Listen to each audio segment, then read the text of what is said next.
Do not adjust your radio dial. You are tuned in to the Mark Order Podcast.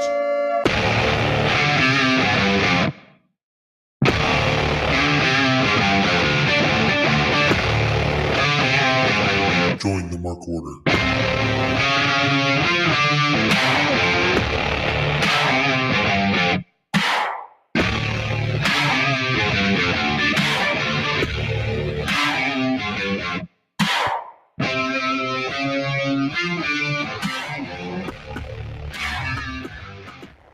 Oh, baby.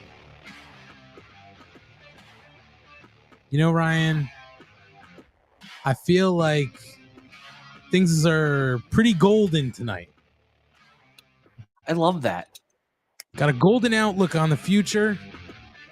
It's been a great day. It's Wednesday night. You know what that means. It's time for the Mark Order Podcast here on the Shining Wizards Network. Right now, it's a 2 live crew. It's 2 for me, 2 for you. And yeah, Ryan Schlong, how's it going, pal? Good. No Kate tonight. She's skipping. Nothing wrong with that. Nope. Love it. How you doing, Ant? I'm doing okay. I am doing okay. I feel like I'm losing track of the time because I'm like, wait a minute, was 4th of July this week or last week? 4th of July always screws me up. Well, it's been a long week because like my office is moving. Well, my office is closing and I'm moving to a different office. So it's made for like a long week because I'm just trying to make sure like I've got all my shit packed and I moved everything home. Because they were like, after this week, we're throwing all your shit away, whether you want it or not. So that's a way of doing it.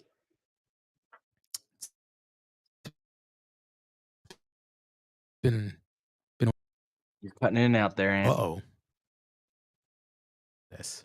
Ryan, I got you back. You back?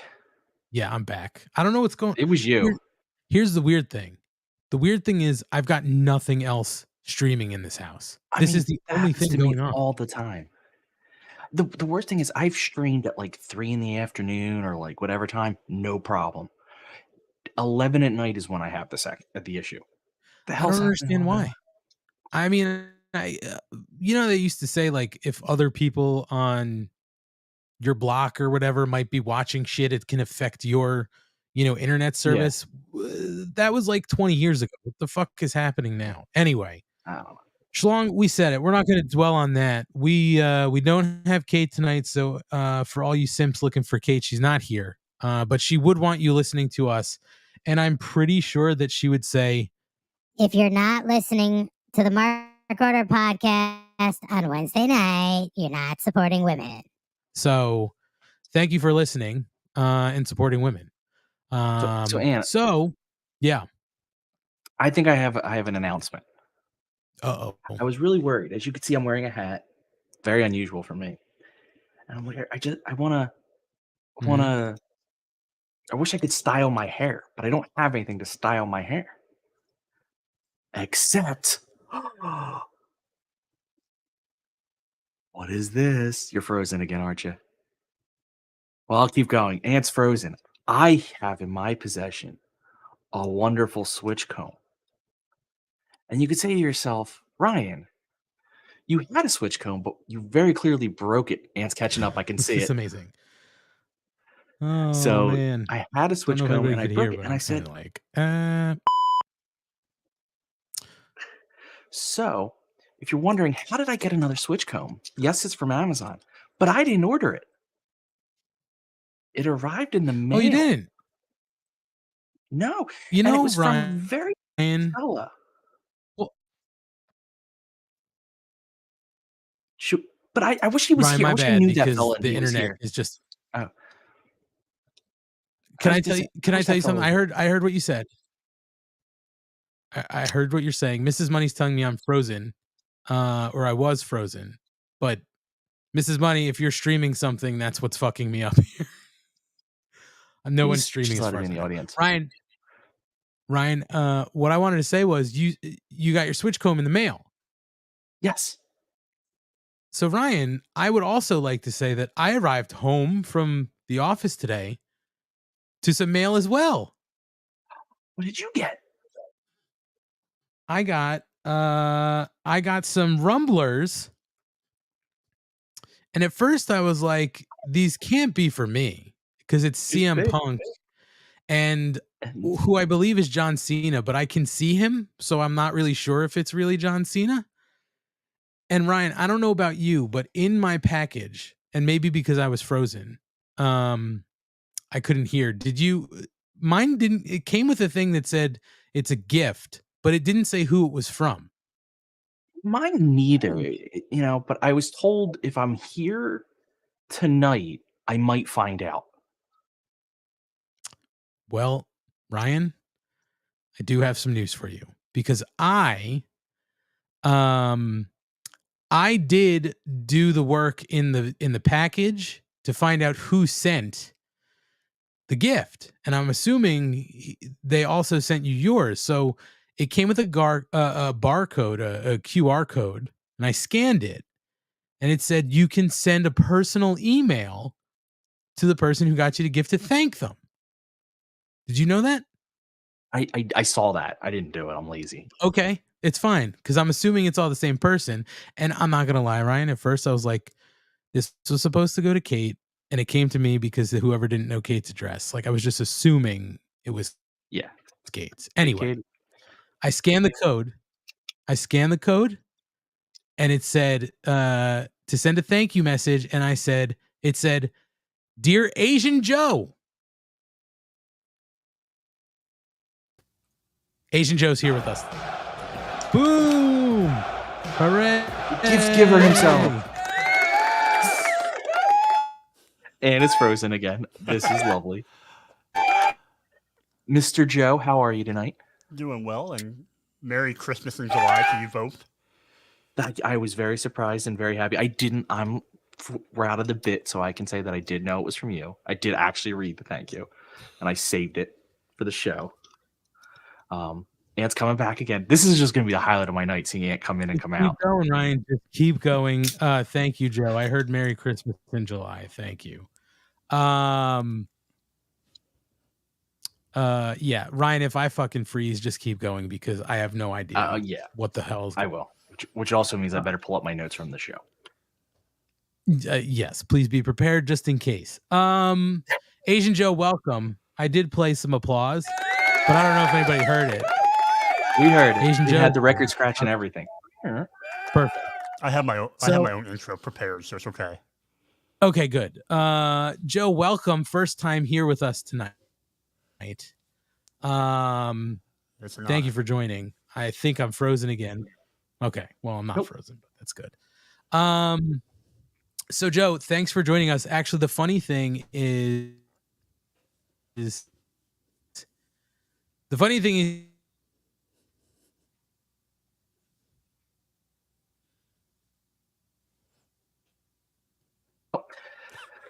we'll never know what the funny thing is. How you doing tonight, Joe?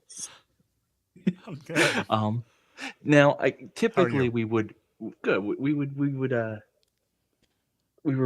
BS in this section, but it's a little difficult to BS with not knowing so what's going in now. Ryan, just vamp for a minute. I'm gonna go out and come in. I'll be right back. I'm gonna vamp. Yeah. So for those who don't know, Joe is a friend of the show. He's regular in our chat. So if you are in the chat, you know Joe. But if you're not, you don't, and you should. He's also a regular in the Wizards chat, Wizards Discord. He's also on the Fightful stuff. So we know Joe from all over. He's been out to New Jersey. I didn't see him. It's a 2-hour drive. Sorry, Joe. I'm lazy. I actually think I had something, but that's a whole different thing. Here comes Ant. But so Joe, what's your let's just get a brief, quick background. What's your background in with wrestling? How long you've been watching? So people who are listening get a feel. Yeah, I mean, I've been watching probably since I was, 6, 7, 8, 9 years old, around that time, and grew up watching a lot of Saturday Night Main Event, Great American Wrestling on Sunday mornings. A buddy of mine always had a Coliseum home video subscription, So we watched a lot of those. So yeah, it just kind of evolved from WWF to WCW, some AWA when it was on ESPN during those years, and then yeah, we kind of up until today. There you go. We got his history. I'm sorry, Ann. I thought you were talking, and I can't tell now when you're coming in and out. No, I was not talking. I was just listening, and I didn't want to interrupt because I knew you were just. Wait, so I have to ask a question now, and this is something I was unaware of. There was a Coliseum like subscription service. Yeah, there's like they have their own like cassette tapes of compilation matches. Oh, I mean, I rented the cassette tapes and I saw them, Yeah. but I didn't know like you could like subscribe and have them sent to you. Mm-hmm. Not that I could have got that. My parents would have never done that, but still, I didn't know that was a thing. I don't think I had any VHSs, and I think I told this story maybe once, but I had an uncle who had one of the black cable boxes, and we would just go watch the pay-per-views. Like that's really how I got into it. Well, and I watched Saturday mornings too. I had the same thing, the black box cable box, which is great, but I also had all the previous stuff.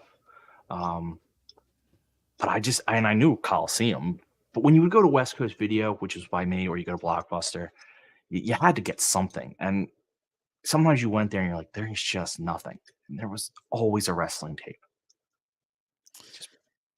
I always rented WrestleMania 1. I don't know why. I just like it was just always there, and Hulk Hogan and Mr. T were on the cover, so I was like, I'm just gonna get this. And I think at one point my mom said, we've rented this a lot, and I was just like, I want it. Like, please rent this. I think she thought I was fucking weird. It was your WrestleMania. It was your Royal Rumble '92. If you're Kevin from the Wizards, you just kept watching it.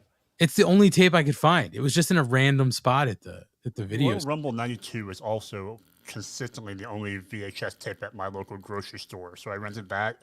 And SummerSlam '92 with Macho Man and Zeus versus Hogan and was it Beefcake? Probably. I'm not an idiot savant, so I can't recall these things off the top of my head. JPJ, who's on Between the Two Beards, which I will be on tomorrow, which I'll you don't have later. A beard. I know. Said Survivor Series '89 and WrestleMania 6 were his go-to rentals. Eric Freed has 94 Royal Rumble. This is very interesting to me. I'm not going to lie.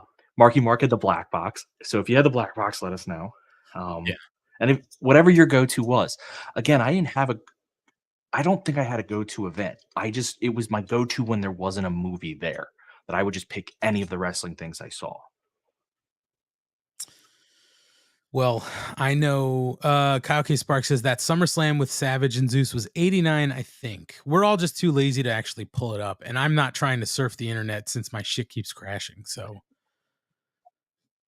It's crazy. You're actually, I'm not going to say anything. I was about to jinx it. But yeah, Nope. I loved the video round. I'm listening. I'm not going to be an old man who doesn't think that what we have now is better. It is. Be able to just stream and pull things up whenever you want. It is far superior. But there was something special as a kid going to the rental or store or whatever, and the movie or the wrestling or whatever, and finding that thing that you just were like, I've been waiting all week to get this one thing. Yeah. Well, I got lucky too, because the same uncle who had the black box, he would record all of the show. Mm-hmm.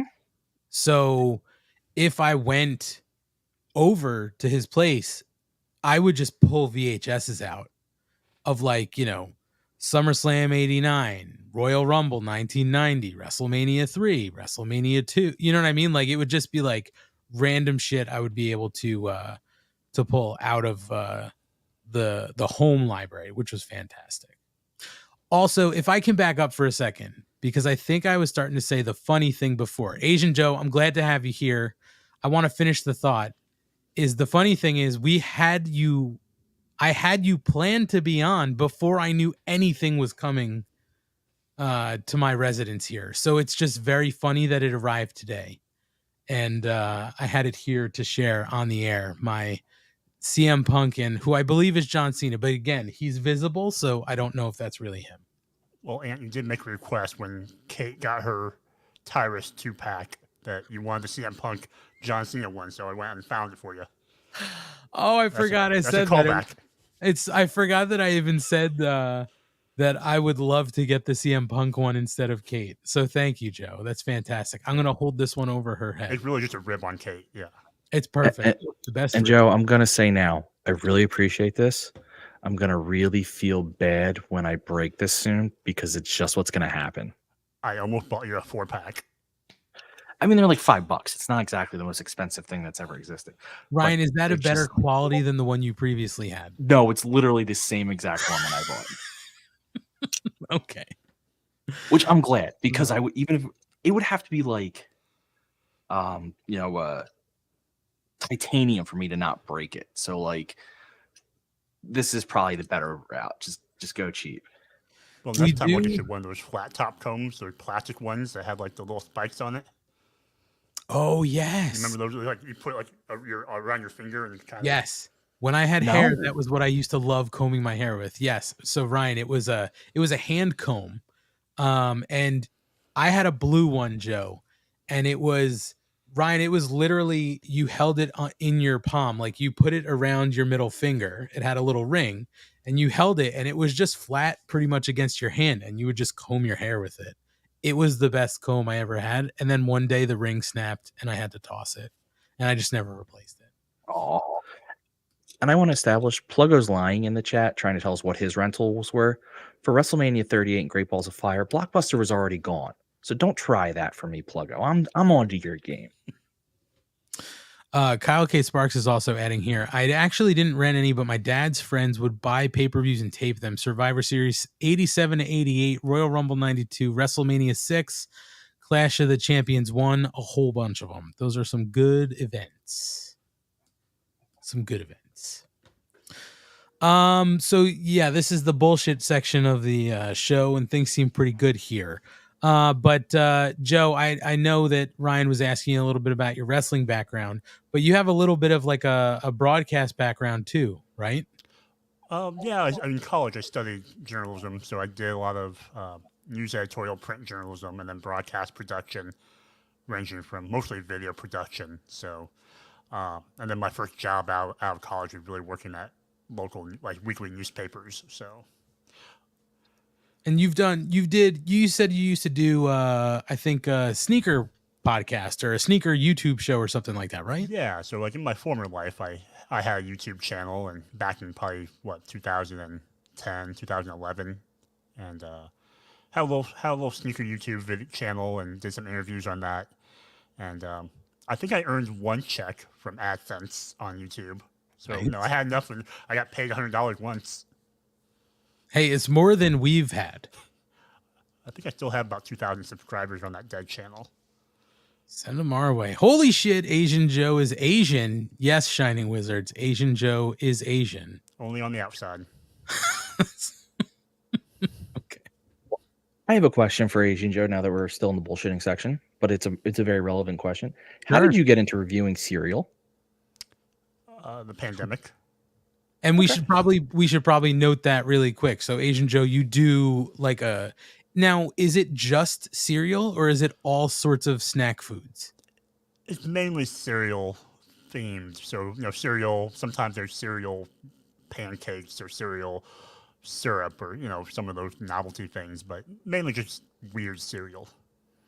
And you have I think I saw a post on Instagram or Twitter. You have a couple, I don't know if you just put them out or they're coming. I put one out over the weekend after the 4th of July. So it was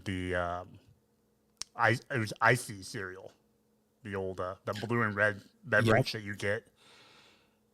And I have another one coming up about Kit Kat cereal, and then our friend SJ, who's also usually in the chat and on the Discord. She is going to be sending me down some Canadian cereal. Ooh. Yeah. So it's just going to be maple syrup in a bowl? Something from Tim Hortons. Oh, maybe donuts. Yeah. So Okay. I will say I recommend reading it because I did read it. So to all our listeners, go read it. We'll plug it. We'll retweet it. I've put it out there before, but also, and Joe will give his plug. What's the address? Just so. Oh, it's a ugly address because it's a free website. I didn't want to pay for a custom URL. Okay, then we'll just Yeah, it's cerealaisle.home.blogspot. So go to that or go to Joe's or our Twitter will be there at some point in the near future, like tonight, obviously. But Yep. I would suggest read it, but don't read it when you're hungry.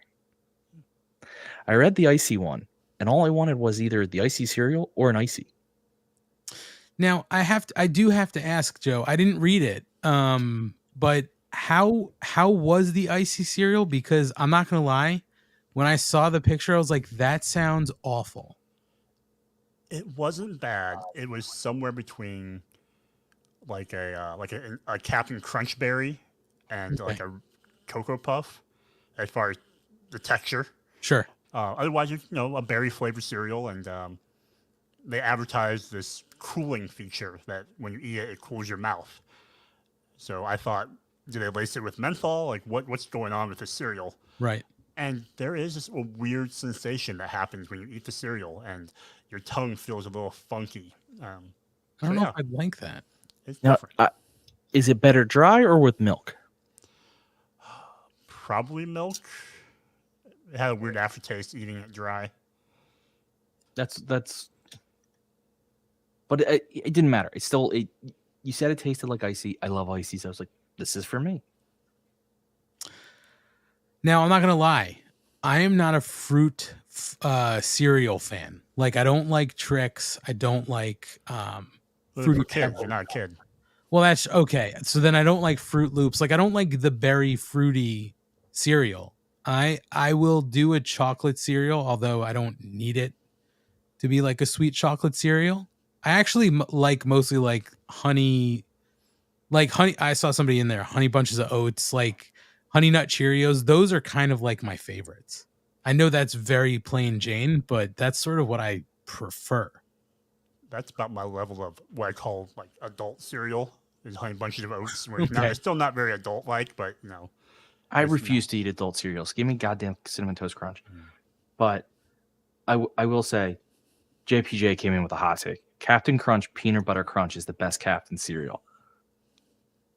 It's probably accurate, but I don't know if I've ever had it. I have, and it's good. But that's a hot take. That is a hot take. There's also a question that we passed by. Eric Freeds is asking Asian Joe, is Asian Joe's name on his license? You'll never know. Okay. And it is interesting too, though. I also don't want to pass this. Marky Mark Kayfabe says, fun fact, Marky Mark's name is neither Marky or Mark Kayfabe. Are you supposed to discuss now? We could discuss. I actually want to address something that I just noticed. That Joe is wearing one of the very limited edition Mark Order Podcast gray versions. We're not to that part of the show yet. That's right. It doesn't matter. I with gray's not available to anyone else. You get to show off the fact that you're special. Like your sneaker days, you got something no one else got. It's one of 3. That's going to be a pricey collectible when we all kill each other in a mass murder suicide. It took me 4 days to find it. It was kind of buried somewhere. So, Well, not gonna lie. that's as memorable as we are. So I'll take it. What else, Asian Joe? Anything else you want to mention in the bullshit period of the show? Anything else happening that Tell you me want? about what's going on with you guys. Well, I talked briefly about it. My office is closing in New York City. Don't hate that. But they did tell me that they want me to go to the New Jersey office. And I was like, cool. But I was under the impression they would only want me there a limited amount of time. And I found out this week they want me there 3 days a week from here on out. And I am literally the only person on my team who has to go into an office. So it's kind of a bummer. And nobody else that I work with at my company, literally nobody else that I work with has to go into this office. So I am Will you be the only man person on in an the island. office? No, but it's teams I don't work with. It's other parts of the business that have nothing to do with me. So it's kind of a bummer. But what I won't miss is the saga that I had tonight where I got on my train at 5:50 and I didn't leave the Hoboken train station until 6:30. I will not miss that. I was waiting for 40 minutes and then we got stuck again a couple times along the way. I won't miss that, but we'll see what happens. So that's about all that's been new with me, Agent Joe. Oh, I did. You guys probably can't see it anymore because I lost my overhead light. I don't know what happened. It's just not working, and I haven't gotten anybody to come fix it. I did start going through all of my AEW figures. There are way too many fucking figures. I have a giant tub. I don't know how big it is, full of these goddamn figures. And then I still have shit stacked up behind me. This is only a short portion of what is here. Everything further over on the bed stacked behind me is still action figures that I have to place somewhere. Can we do this like one of those like auction shows where I like come in and pretend that like I'm discovering these things for the first time? Like, oh my God, it's a rare chase. I can tell you this. Millionaire Matt is the one out of the two of us. He's the only lucky one. He has gotten some of the chases where you order from like Ringside Collectibles and you maybe have a chance at getting the chase, figures. I haven't gotten any. I do have some of the limited like Shop AEW ones where it's like 1 of 1,000. Like I've been lucky enough to get in on all those. I'm a little pissed I won't get a Sting San Diego Comic-Con figure, but I'm not going to San Diego. And it sounds like nobody else is. But I will say this, Ryan. I do have a couple duplicate figures that weren't of my doing. Like one of them, I have a Hangman. Matt got me one that was a Walmart exclusive. Somebody else got me one. And then I think somebody else got me one. So I have 3 copies of this same figure. I don't need 3. So it might be a way to do a giveaway. And then this one was my doing. I don't know why. I bought 2 authentic scale ring sets. Oh, I remember that. No, I remember why you did it. Why? You told on the podcast you were going to open one to have for the kid. He has one. He got one. So you got 3. So I got, for Christmas that year, I got him one with Ref Aubrey. That was the only one that was available at the time. And I got one to keep in the box. I then, when they put the Kenny Omega authentic scale ring size up with the Kenny Omega figure, I got one. And then at some other point, because I let all the shit pile up and I didn't catalog anything, I had nothing to look up. And I was like, I definitely didn't order that. And I ordered it again. Oh, okay. Because you would originally you said you were going to get 2, but it was all because of getting little money one. But now you. So I have 2 Kenny Omega ones. That might be something we would do for a very special giveaway. Did you get Fight Forever? Fight Forever. The game. Yeah, the game. Yes, you weren't here last week. We couldn't talk about it. Thanks for showing up. You know what? Watch the product. Come on. Did you? No. I don't. Thank you, Joe. Thank you, Joe. I don't watch when I'm on. I don't watch when I'm not on. It's amazing how that works.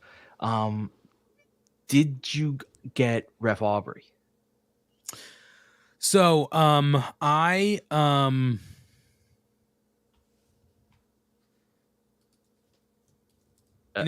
a lot with Anthony last week. I'm not frozen on my end, Ryan. Sorry. So I didn't unlock anybody yet. I did win the world championship in the first phase of the career, and that's kind of where I stopped. Not because I'm not enjoying it. It's just I ran out of time. Okay. I know Little Money loved Ref Aubrey, and she's a playable wrestler. Yeah, I don't love that.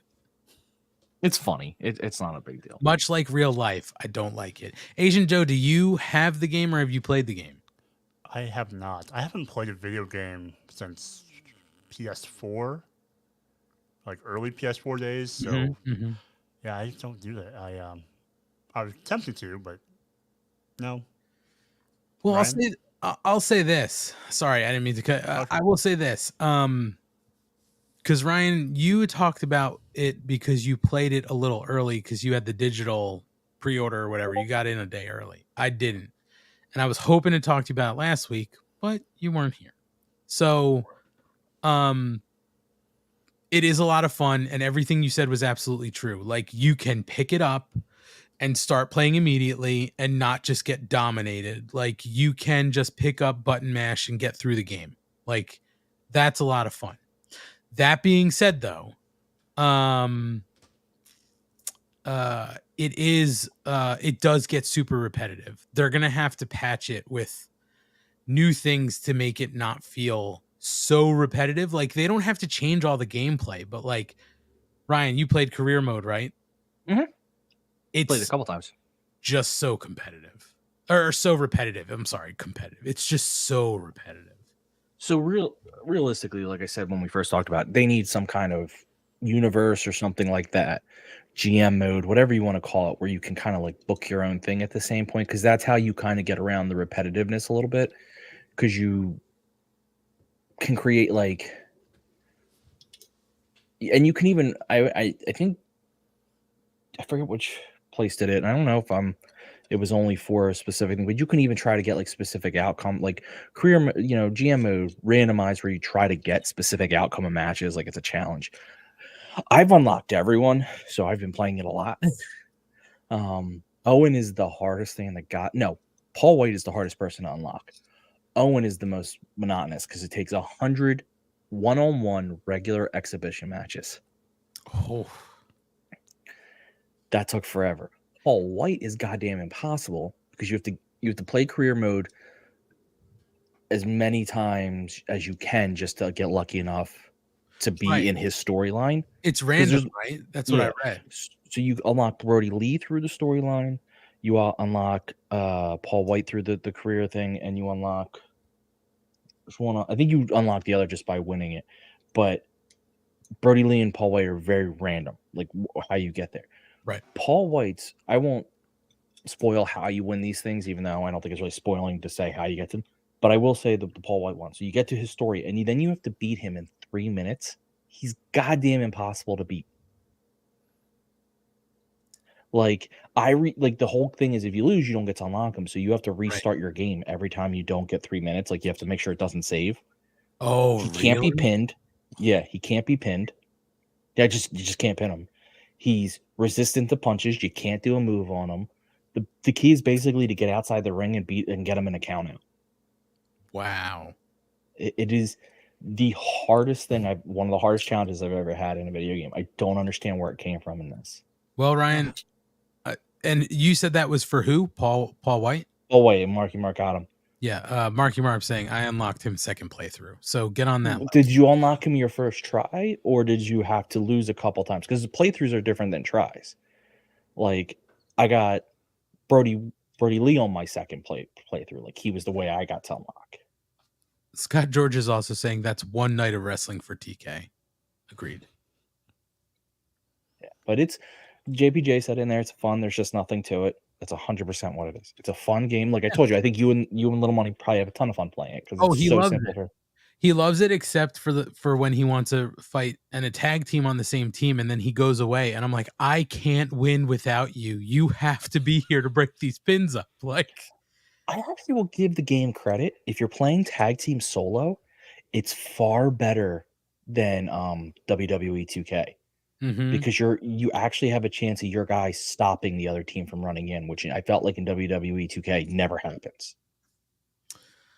I don't remember the last 2K that I played. I think I actually downloaded what was the last one with Rey? Not the last one. I think the one with Rey Mysterio was one of the free PlayStation Plus games that I downloaded, but I really didn't play it. Like, yeah, I think I downloaded it for little money to play, and he didn't really want to play it, or he moved on to something else, and I just never played it. But this he actually likes a lot. He made his wrestler. His wrestler is the same wrestler that he pretends to be when he's wrestling by, in the living room. It's Skeletor Deathblood, even though I told him I think you're going to have a problem with the trademark. But Skeletor Deathblood, he wears a hockey mask. He's got horns. He is as tall as you can be, as heavy as you can be, but as jacked as you could be. That's amazing. He's very slow, but he's powerful. Yeah. So that's hilarious, actually. How many unlockable characters are there in this wave? Wave? There's 3 secret, which aren't secret. Everyone knew they were in the game, but they call them secret. It's Brody Lee, Paul White, and Owen are your 3 quote unquote secrets.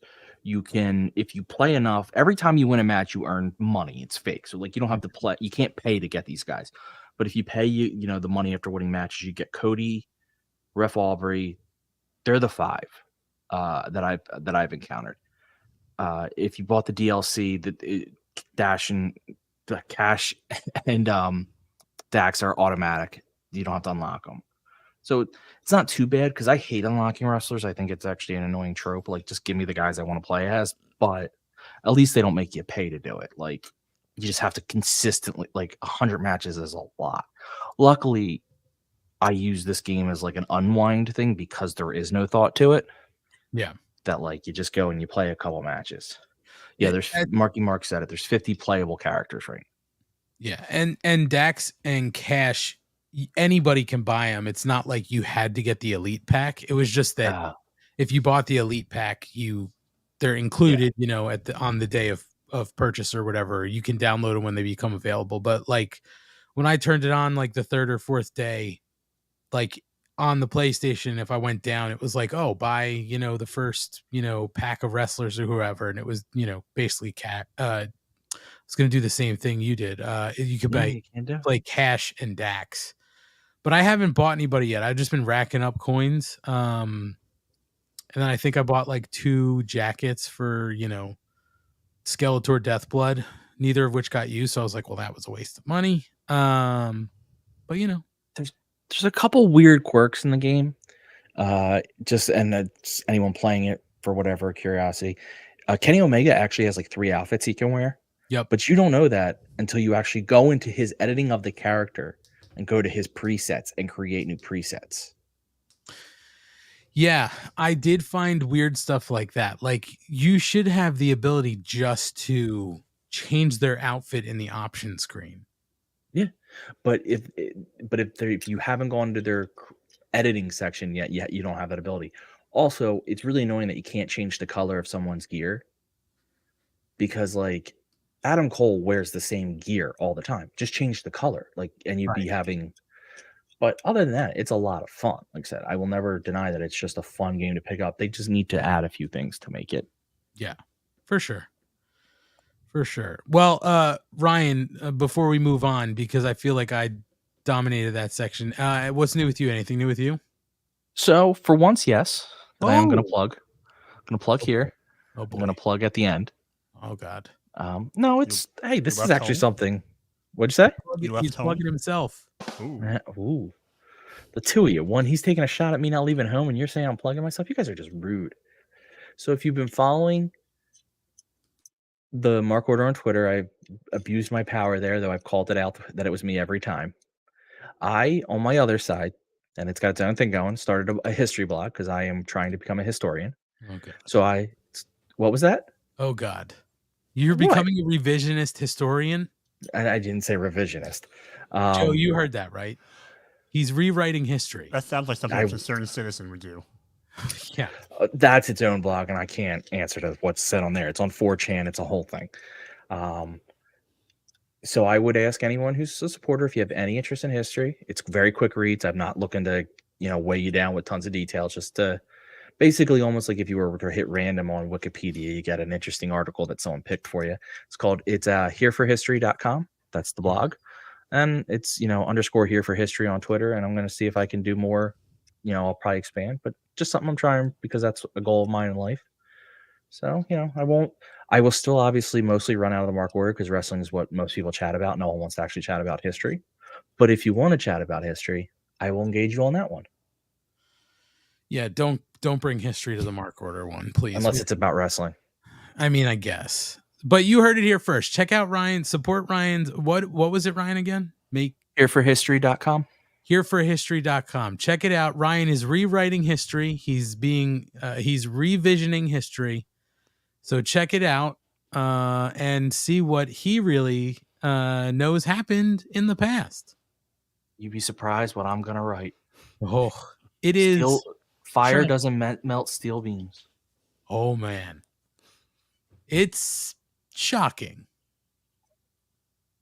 Thanks for the Creed what was it? Creed. I forget what the name of it was. Blogspot. Creed Yeah. thoughts, whatever it was. Yeah. Yeah. It's a Word document. I've read some of it. It's pretty shocking, even for the internet. Well, that's fun, Ryan. Congratulations and good luck on your history thing. You tell me when, and I'm going to ship you a Make America Great Again hat, because that seems to be the next thing, and that's how you're going to grow your base. I'm not even joking. That's how you're going to grow your base. Ryan? There is a base for that. Not exactly what I want to approach, but Ryan, play the act, right? Put on the hat, play the character, monetize that son of a bitch, and then when you get a little bit of quiche, just turn it off. Turn heel. I got all your money now. I'm gone. You're like, I'm not a revisionist. That's not what happened. You fucking, I don't know what the other version of it is. I know you're a libtard. What's the other version? What's the opposite side? I think they call you a Nazi. It's just Nazi? Yeah, I think you're right. Yeah. By the way, speaking of that, Ryan, and you're a history guy, I'm sure you keep up on the news. I saw the funniest shit the other day. Some senator basically was like, white nationalists are not racist. And then what's his name? Tommy Tuberville or whatever. Tuberville. Who gives a shit? It was the funniest thing I ever saw, because somebody was interviewing him and they were like, but that's what they are. Like, they are known as racist. And he's like, I don't know. I don't think that's right. And they were like, well, what's your definition of a white nationalist? And he was like, just somebody who loves America. And the look on the newscaster's face was utter shock. And then they started pushing him and he turned so red. It was the funniest thing I've seen on the news in a long time. And he doubled down later, like a day or two later. It was one of those things where he can't turn back now. Like, he's too invested in, because if he comes back and says, I didn't know what a white nationalist was, he sounds like an idiot. And if he says I was wrong, then clearly you didn't think you were wrong. You just, like, he's just got to lean into, like, this is what I believe. Right. It's so fucked up, Ryan. But I will say this: you did miss the mark on one thing, and you should be incorporating. I see it, Ryan. Oh no, Ryan, you're here to make history great again. We all know it. Ryan's here to rewrite history and make it great again. Way to go, Ryan. That's just thank you, not a market I want to corner. All right, guys, what do you say? We've been bullshitting for 40 minutes, and I think 15 of that was me freezing on this fucking feed. Why don't we talk a little bit wrestling? So let's kick off where we usually do. We're just going to run through Rampage, and then I'm going to need you guys to keep me honest on Collision, because I'm going to assume something here. You guys watched Collision? Yes, not live, but I did watch it. Okay. That's more than me. I saw like the first half, and then I haven't watched the rest of it. So I want your honest opinions there. But, man, Marky Mark Kayfabe says he wants to just keep shooting the shit. Ryan, maybe there's a bonus show we can start to do. Shooting the shit with the Mark Order. We can just randomly pull people. I'm trying to think of a name for that's somehow a pun, and I will get there. It would be Off the Mark Order. Oh, love damn it. He's in. That was good. All right, guys. So Rampage, we saw the Dark Order defeating Hangman Page and the Young Bucks. Some shenanigans there. And then, of course, Claudio and Takeshita, are there to basically beat down on the faces. Kenny Omega runs out to make the save. And the Dark Order, quite heelish. Quite heelish. We're actually going to hear from them this Rampage. So Schlong, I want to just ask you one question here, because we all know you've watched all the Darks. You lament the Darks.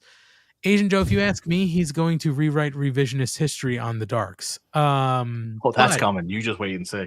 I know, but Schlong, is this where you want to see the Dark Order go? Because you saw them so much on the Darks. That's why I'm going here first. We're all fans of the Dark Order, but Like, is this where you want to see them go? Because I really feel like they're just going to go hard heel. So my heart says no. I love the Dark Order as good guys. That's my heart. However, my head says this is probably the best thing for them. Listen, I'm currently watching them on Dark. It's called ROH. And this actually is one of the best tie-ins for like the synergy here is great because you have Stu Grayson on ROH being like, I went to the righteous because you're not violent. You're not who I know you are.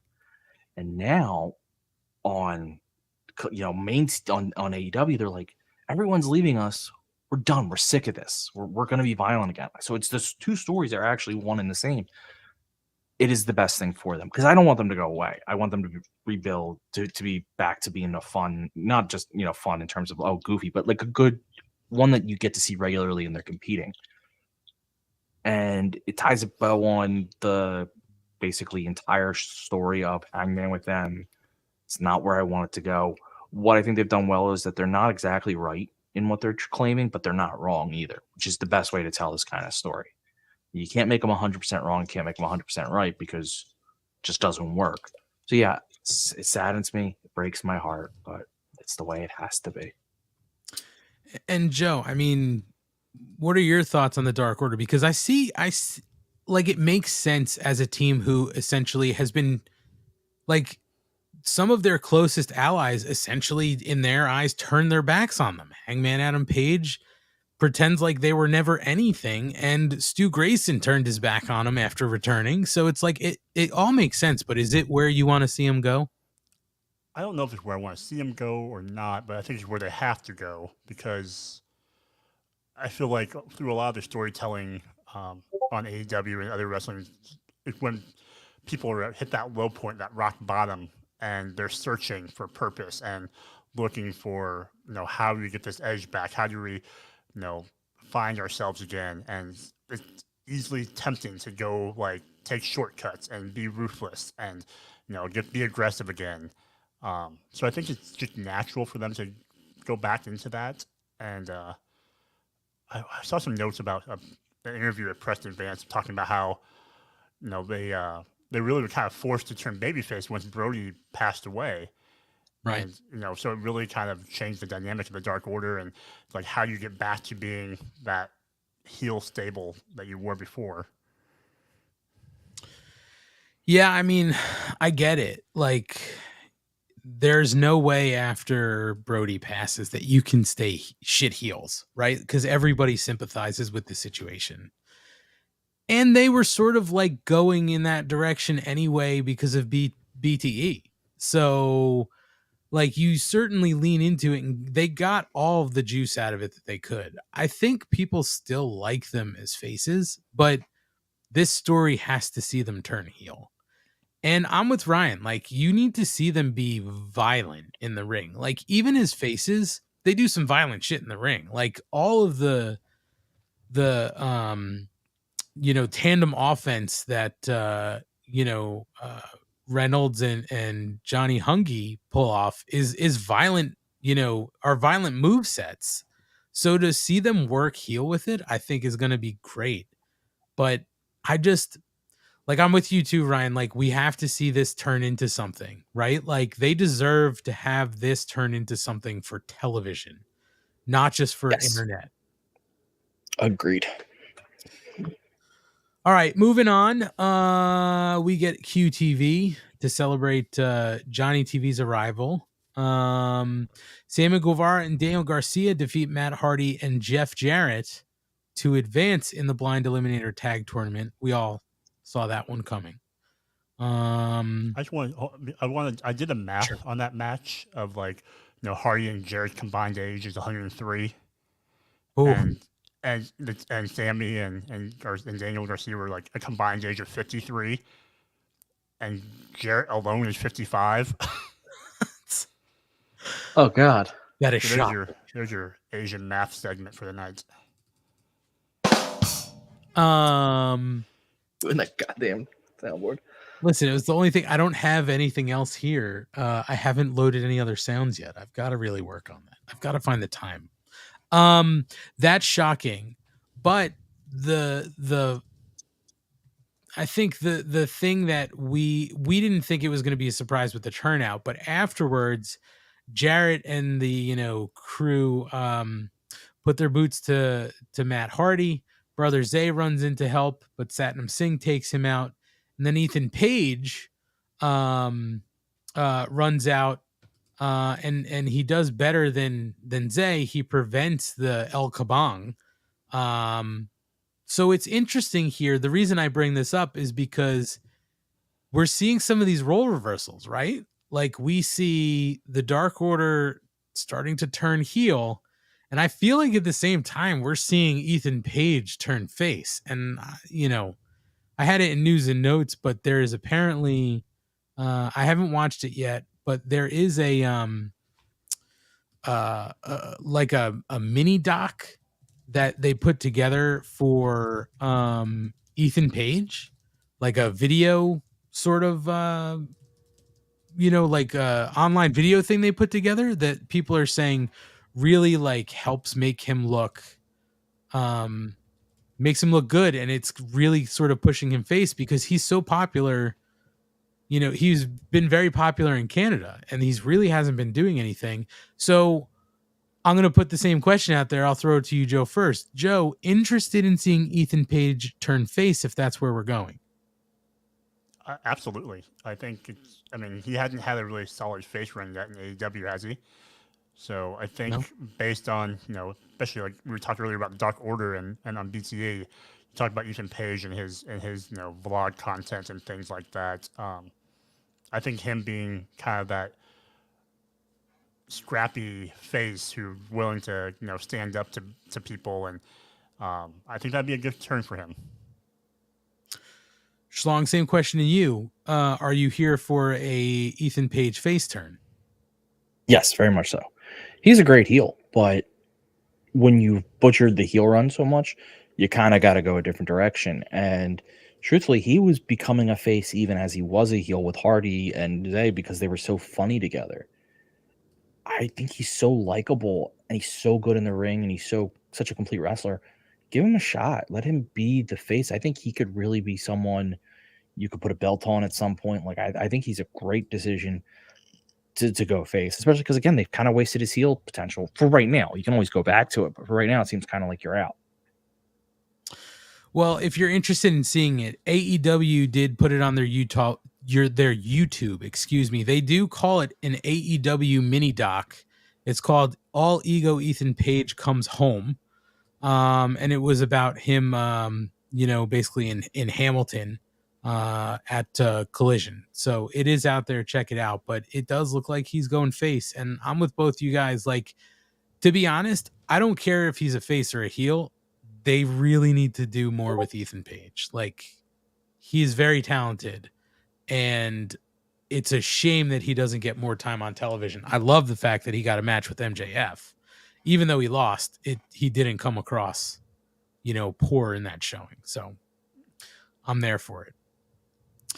Guys, next up on Rampage, which also Rampage, this was the 100th episode of Rampage. I don't think I mentioned that. So it was episode 100. Who is this? Marina Shafir lost to, again, not 100% sure of how you say the name, Hikaru Shida. Is that right? I don't think so. I think it's Hikaru. Oh, okay. You have no idea how long it took me to think of a different way to say that name. Hikaru Shida? Okay. Yeah. So Shida defeated Marina Shafir. Chris Statlander had an interview backstage. Oh, by the way, that's Marina. Oh, sorry. Marina Schaefer. Yes. Marina Schaefer. Yes, Marina Schaefer. Not to be confused with Marinara. That's true. That's her Italian cousin. Yeah. She's not Italian. Mamma mia. Chris Statlander called herself the defeater of the undefeated. And then we saw Big Bill and Brian Cage defeat Trent Beretta and Matt Sydal to move on in the Blind Eliminator Tag Tournament. So that played into tonight. I don't know if either one of you guys have anything to say about the last two matches. It was what it was, but if they existed, that's true. Overall, Joe, anything you want to add? overall, it felt like the show had booked in reverse. Yes. Like it's like the way they had the card. It was a weird, match to open it and then to close it on a match that would have been on Dark. Yeah. I mean, that's kind of Rampage now, though, where they realize that they get the best chance at 10 and the worst chance at 11. By the way, Scott George, I think, is trying to tell me, well, a couple of things here. Marky Mark is saying, is it Hick Aru Schneider? That doesn't sound... No, that's a new movie by Rob Schneider. Oh, okay. He plays a Hick down south. Scott George is saying, hi, Kiro Shida. Okay. Who are you saying hi to? I don't know. And who is she? Yeah. I don't know. Okay, so let's move on to Collision before we wrap up the first half of the show. So again, as I mentioned, I only saw like the first half of it. And then I haven't watched the rest of it yet. I plan to watch the rest of it. This was what they were sort of unofficially dubbing semifinal Saturday. So we opened up with a Punk promo where he's basically talking about, his rivalry with Joe, and was really just pumping up the main event. I didn't think it was a terrible promo, and it was something they don't always do. So I didn't necessarily mind it. I don't know if either you want to add to anything here or we can press on. No, I like the fact that it was at ringside and not in the ring. It kind of gave it a different feel to it. True. That's a good point. It was unique. Like, I didn't think about that, but it did feel different because of that. And he was really leaning heavily on the Canadian piece of the Owen Hart. It would have been nice. Some cheers. A lot of cheers. It's true. I mean, it would have been nice if they had a Canadian in this tournament, but again, we're knitting mix. So we moved on to our first semifinal match in the Owen Hart tournament. Powerhouse. Oh, I'm sorry. Jesus. How can I forget? Powerhouse Hobbs versus Ricky Starks. And this saw Ricky Starks defeating Powerhouse Hobbs via pinfall. So Starks is in the final, where we're going to await the winner of Asian Joe versus CM Punk. Oh, I'm sorry. Samoa Joe versus CM Punk. Oh, man. So after the match, QT Marshall, who sort of cost Powerhouse Hobbs the match here because he was on the apron, and Ref Aubrey, I believe, wouldn't count until he got off. Should have had the win. So Marshall is trying to talk to Hobbs, who's looking away, turning his back on him. Then finally, Hobbs pushes Marshall across the ring. QT is begging and pleading for Hobbs not to listen to the crowd to powerbomb him or whatever. And then Aaron Solo hit the ring to get in front of QT, but he was hit with the spine buster. And then Harley Cameron got into the ring to jump in front of QT Marshall. And that was enough for Hobbs to basically be like, I'm good, I'm leaving.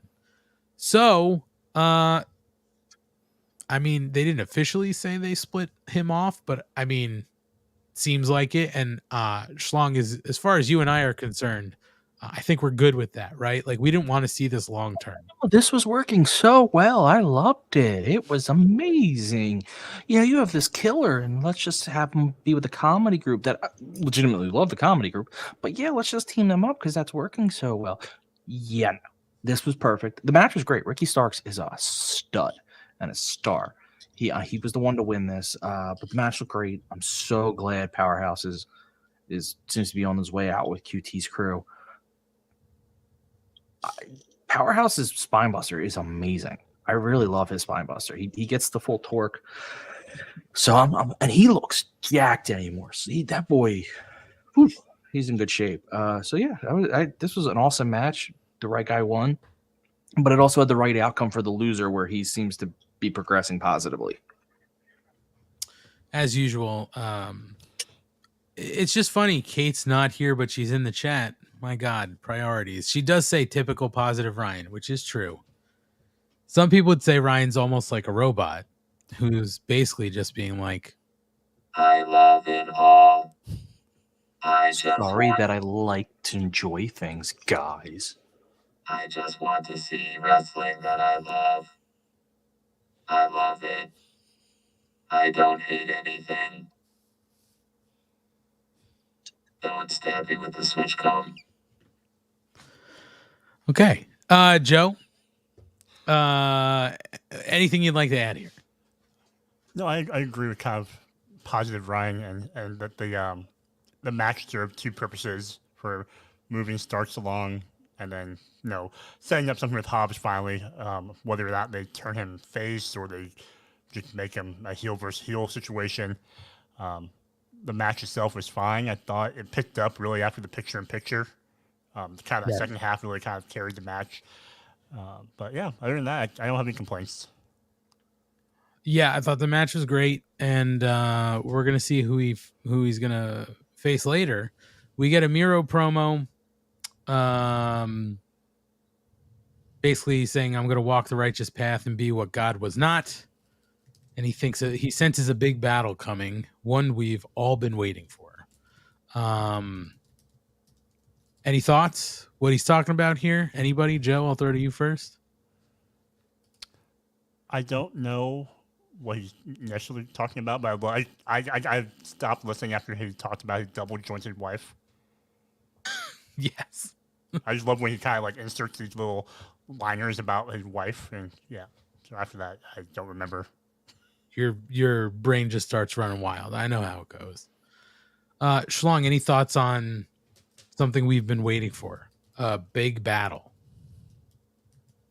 So I think he's going. Well, see, the weird thing is, it sounds like he should be going for the TNT.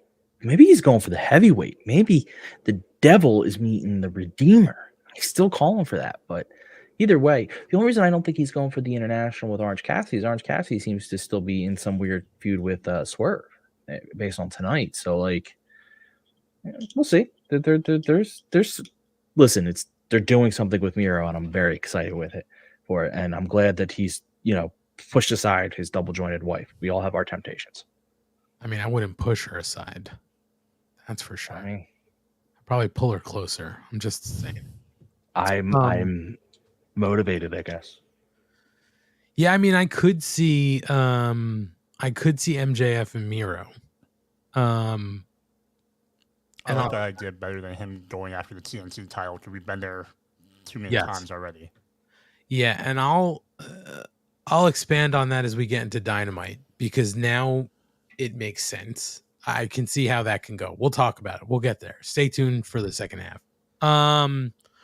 Willow Nightingale's backstage. She's not cleared to wrestle tonight. Athena is questioning whether she's faking it or not. Either way, we're gonna get that match, that semifinal ladies match that was supposed to happen on Collision on Rampage now this week. So that will set up the ladies final. We got our other semifinal match tonight. We'll talk about that. We got a special look at Blood and Guts coming up next week. We're going to talk about that for sure. Julia Hart versus Bambi Hall. Julia Hart defeats Bambi via submission.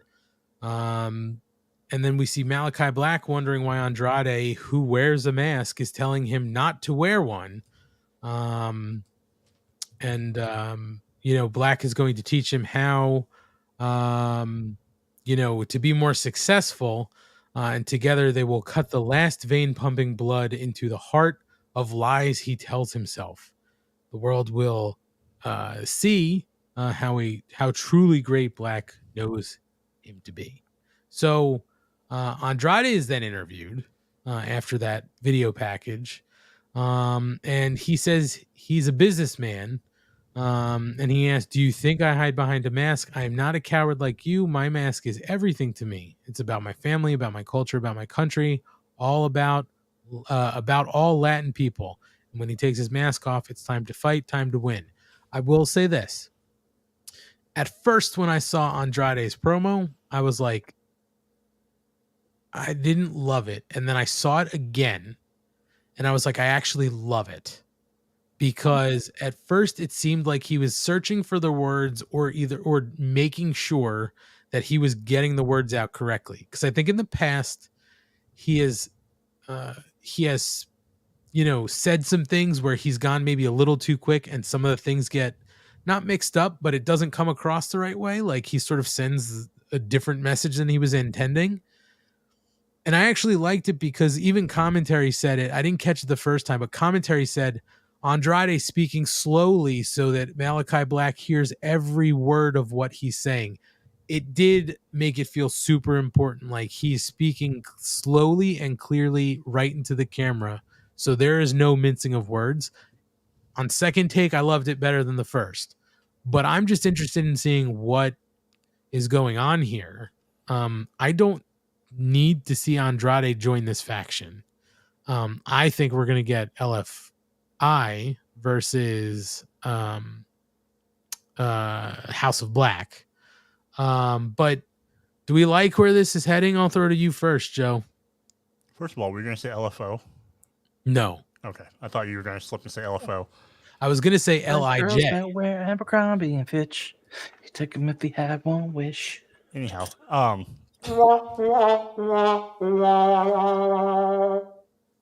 She's been gone since that summer. like you said, Ant, like I think the Andrade promo, if it by itself, it wouldn't be as strong. But having that first promo be Malachi and have that point counterpoint was really a nice way to interject the Mask into this feud, where oftentimes Mask get interjected into feuds and it's just kind of like, I'm going to take your mask and that's it. But having more of a story behind it and more purpose behind it, I think makes it a little bit more interesting for us to watch and observe. Yeah, I like it. I mean, you're right.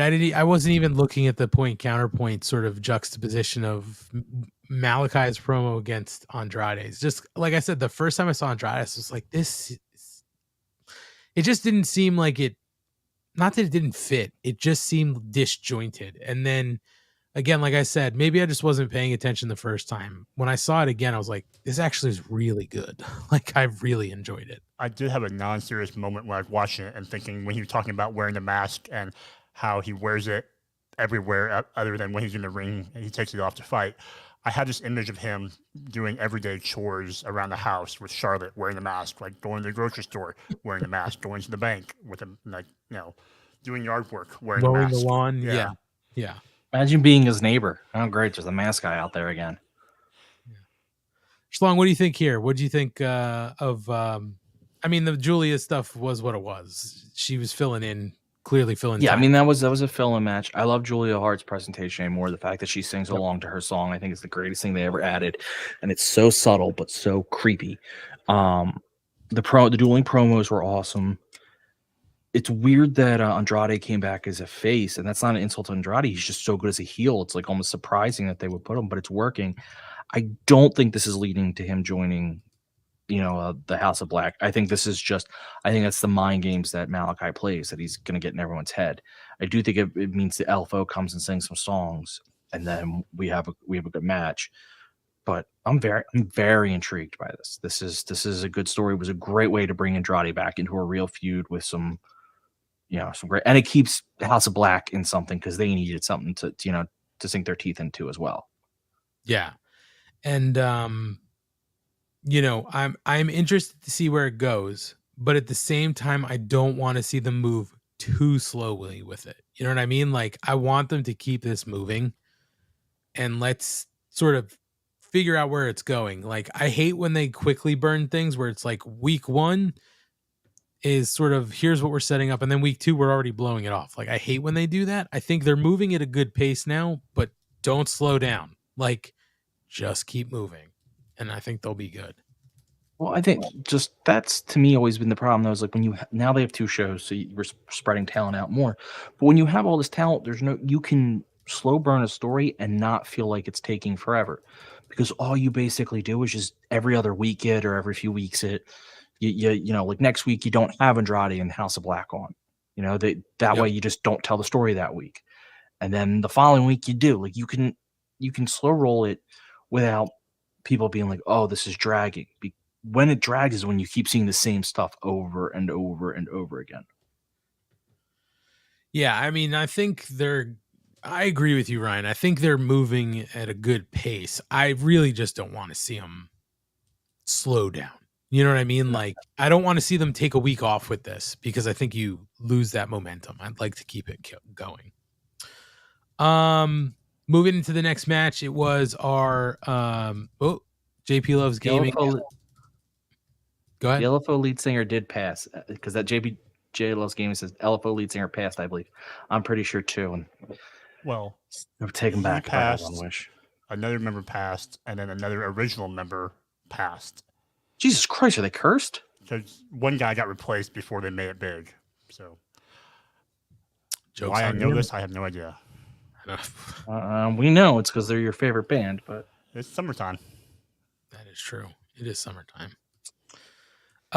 this is fun. We had our tag team eliminator match, Bullet Club Gold, or the Bang Bang Gang versus FTR. And for those who maybe weren't aware, an eliminator match means if Juice and Jay White lose, they do not get to challenge for the titles as long as they're held by FTR. That's the eliminator part of it. But if they do win, they get a shot. So, cutting to the end of this, Wheeler eats a Blade Runner, leaving White and Harwood, alone in the ring. Dax didn't catch a tag that happened, and he tried to roll up Jay White, and Juice used that opening to DDT him and score a pin while White was stopping Wheeler from breaking it up. So the Bang Bang Gang win to defeat FTR via pinfall. And we do eventually find out. To be honest, I don't know if it happened here, and I'm not far enough ahead in the notes, but they are going to get a shot 2 out of 3 falls this Saturday on Collision for those titles. This match is where live on the Saturday night, I got about halfway through it, and then I left. So I didn't see the end of it, but what I saw, the first half of it, was fantastic. And everything I saw about this match was that it was really well done. Ryan, your eyes are as wide as saucers, so I'm going to go to you first. Did you love this match or did you hate it? I'm going to guess that you loved it. I mean, listen, I could be the most angry man in the world. You have to love this match. It was a world-class banger. They went at it. Both teams looked awesome. It was just, honestly, just good tag team wrestling, which seems weird, but they told a great story. The ending was clean, which was the most shocking part. Like, it wasn't this, you didn't have the guns come running down and like bang, Cash on the back of the head or something. And that, like, it was relatively clean. It was just awesome. This is what we wanted from FTR when, like, people kept saying for months, like, they're the best tag team in the world, give them something to do. It's like, what did you do? You put them in a feud with 2 of the other best wrestlers in the world, and Juice is hilarious. Just his reactions and when they won, the way he was handling it, it's just so good. And the 2 out of 3 is going to be nuts. I don't know how they top it because this was just incredible. And Kyle K. Sparks did note that it was in a backstage interview with Shivani almost immediately after the match. So they were interviewing FTR, and then the Bang Bang Gang came back and were like, why are you interviewing them? We're the winners. We've won twice now. So that's why we need 2 out of 3 falls. Well, I like it. Asian Joe, I want to get your thoughts, but really quick. Jesse Ozog says, hello, friends. Hi, Jesse. Good to see you here. Thanks for coming. So I thought this match really, of Willow and Athena not being able to wrestle tonight, this match really benefited from getting a lot of the extra time. It felt like a long match, but like it felt perfect by the time it ended. And having it lead up to the 2 out of 3 falls match is nice. I thought they were a little bit too cordial backstage. I thought that was kind of an interesting thing of, like, they're shaking hands and just talking trash. And I'm like, I thought it'd be a little bit more, anger between the 2 of them. But Yeah, it was.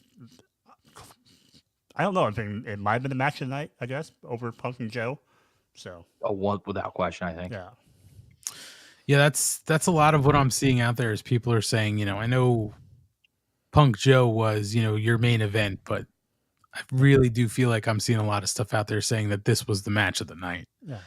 And it's hard to debate that. I mean, I only got to see half of it and I was, I was into it. I mean, but how can you expect these teams not to have a good match, right? FTR is so good at what they do.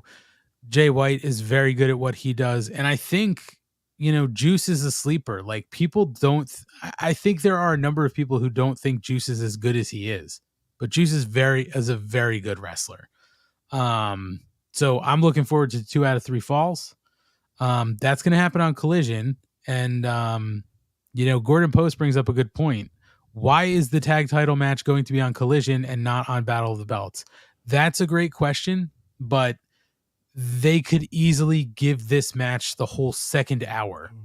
Well, they did one fall at the end of one, and then just carried the second fall into Battle of the Belts. They very well could do something like that. That could also be a cool idea, is to have it, go between the shows. That could be something they try to do. Not a bad. They also care more about Collision ratings than they do Battle of the Belts rating. Absolutely.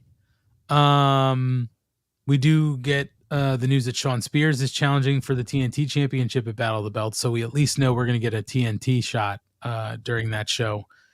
I kept thinking they're going to do the FTW belt at Battle of the Belts, but I haven't heard anything about that. It doesn't seem like they're ready to burn that one yet. So I don't know. I guess Chris Statlander Open Challenge and then one other belt. I don't know. It'll probably be, It'll probably be like Ring of Honor Pure Championship. And that's fine. But if they really care about this show, they need to hype it a little bit more. Tell us what's going to be on this show. I just don't understand. I don't know. I agree. There's no argument on my end. I'm trying to scroll ahead. Sorry. Scorpio Sky versus Action Andretti. Scorpio Sky defeats Action Andretti via pinfall with the TKO. Good to see Scorpio back in the ring. Sky did extend his hand to Andretti after the match and helped him up before leaving. Listen, I haven't watched this match, but just knowing Scorpio Sky is back in action, very, very good for me. I've got to again watch this because I have to watch the main event too. From what I saw, what I've heard is Scorpio looked good. I think we're going to quickly see how much we've missed him in action, for whatever it's been 8 goddamn months that he hasn't been in the ring. But you guys have seen it. You tell me, was this a good showing out of Scorpio? Yeah, I think so. I think it was typical what you expect from Scorpio. The biggest takeaway I have is this is great. He's on TV now, but what are we doing with him? I mean, you're just gonna have him, beat jobbers for the most part, like a dark match. I mean, I don't know what they're gonna do with him, and they keep, they try resetting him with a couple of promo packages, and I just don't know what the story is with him. I mean, I would think they could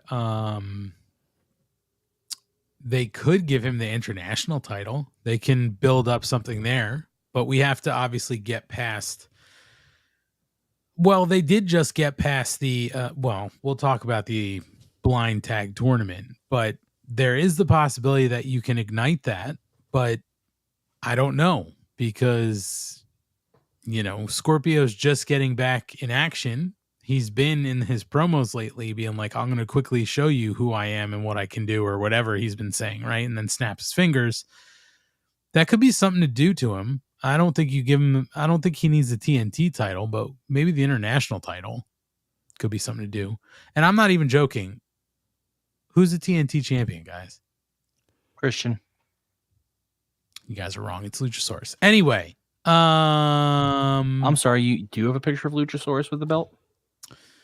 Doesn't matter. It's who's in the book as the champion, and that book says Luchasaurus, Wrestling Dinosaur. Main event. Oh, I'm sorry, Joe. Go ahead. Did you have something? No. Oh, okay. Sorry. Main event: CM Punk versus Samoa Joe. I will quickly get to the end of this. CM Punk defeats Joe via pinfall. Joe is shocked. Punk has finally climbed that mountain, and Joe offers his hand. Punk reluctant. He does extend. They shake hands, and then Joe turns on him with the Coquina clutch.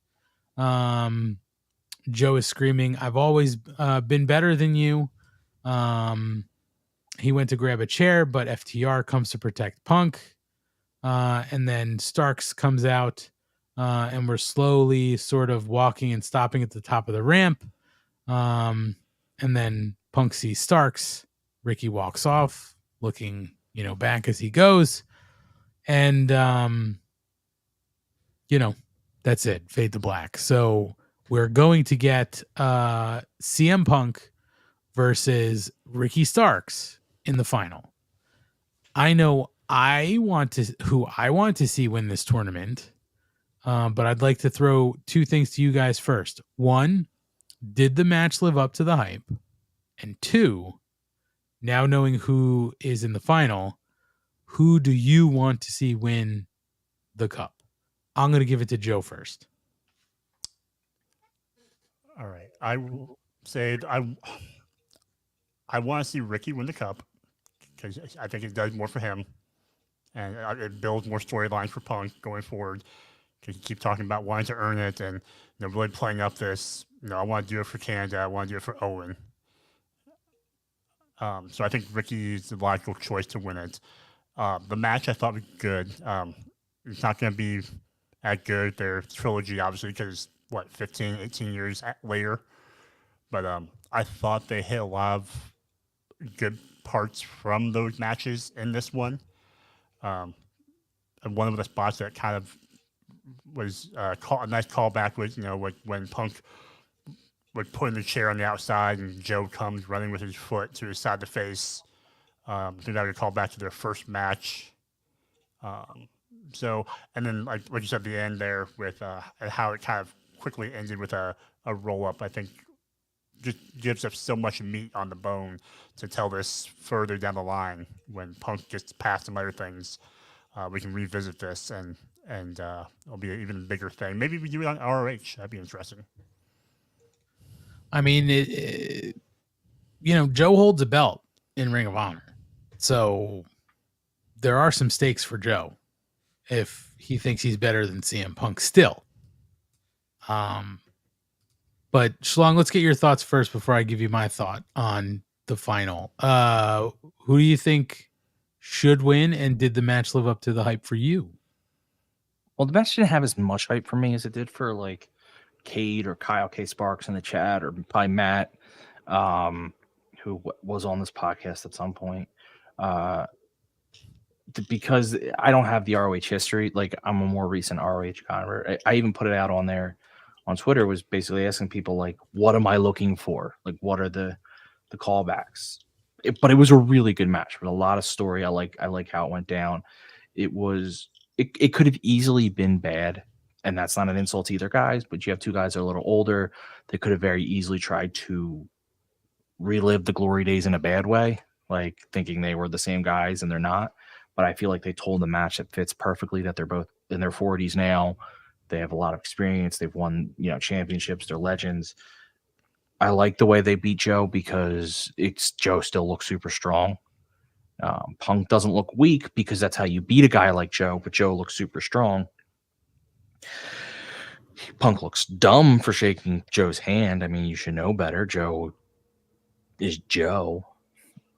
But I really enjoyed it. I can't speak, again, to specific callbacks. I do like that he wore the shorts because he wore shorts when he fought Joe, in ROH. Even I know that.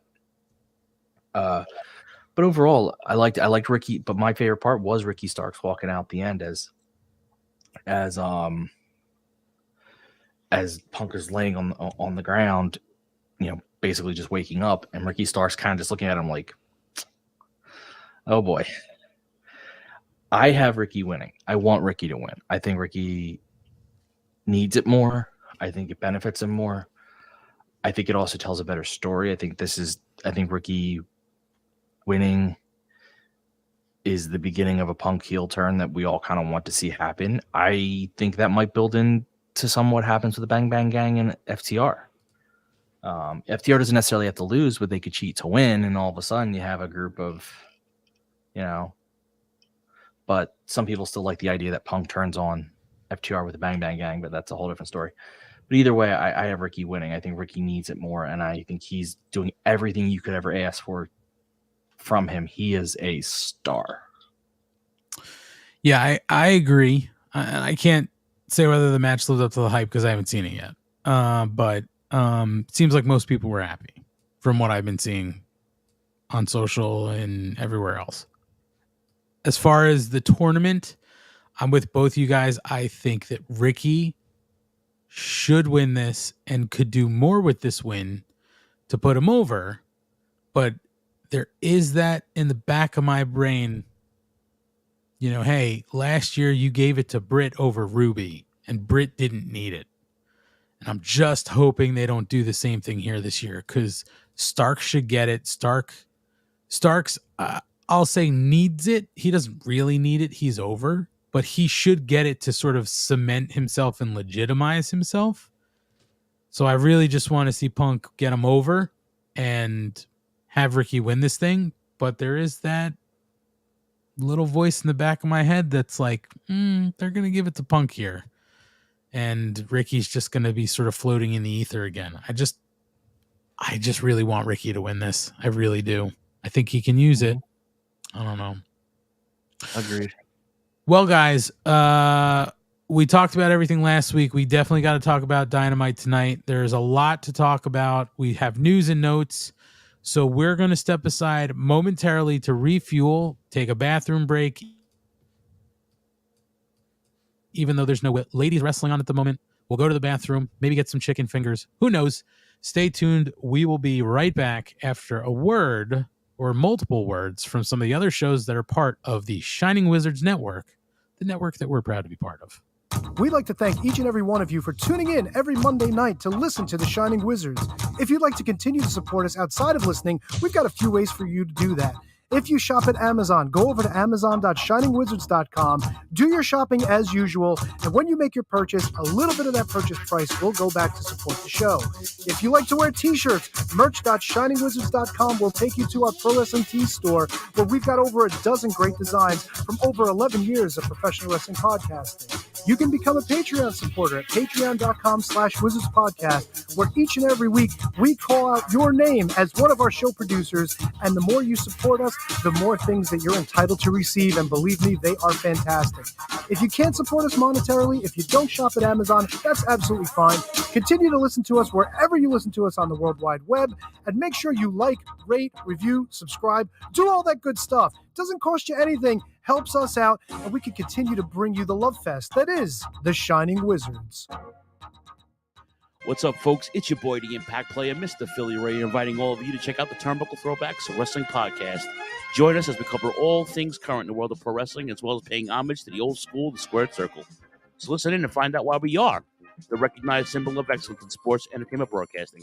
Find us on all social media platforms and anywhere you get your podcast from. And as always, we are the proudest members of the Shining Wizards Network and Rant Entertainment Media.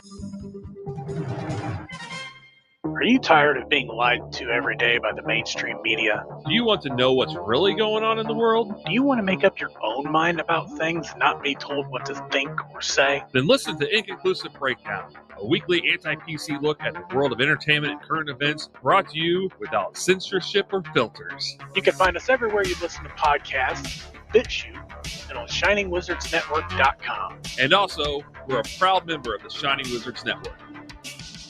Got 30 minutes to kill? Come check out 30 Screams or Less, where we review a horror movie in 30 minutes or less. We cover new movies and old ones too. We'll give our honest thoughts on the movie, good or shit, as well as a rating of each one that we watch. New episodes weekly, available on the Shining Wizards Network and wherever you listen to your favorite podcasts. I'm Steve. And I'm Corey. Come check us out at 30 Screams or Less.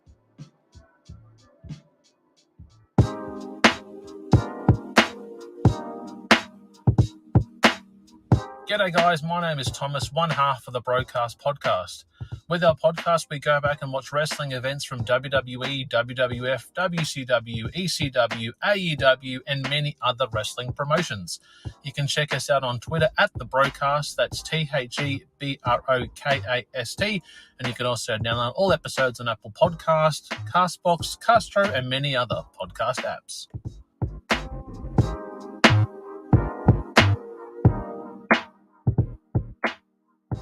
If you like your music heavy, then check out Radioactive Metal on the Shining Wizards Network.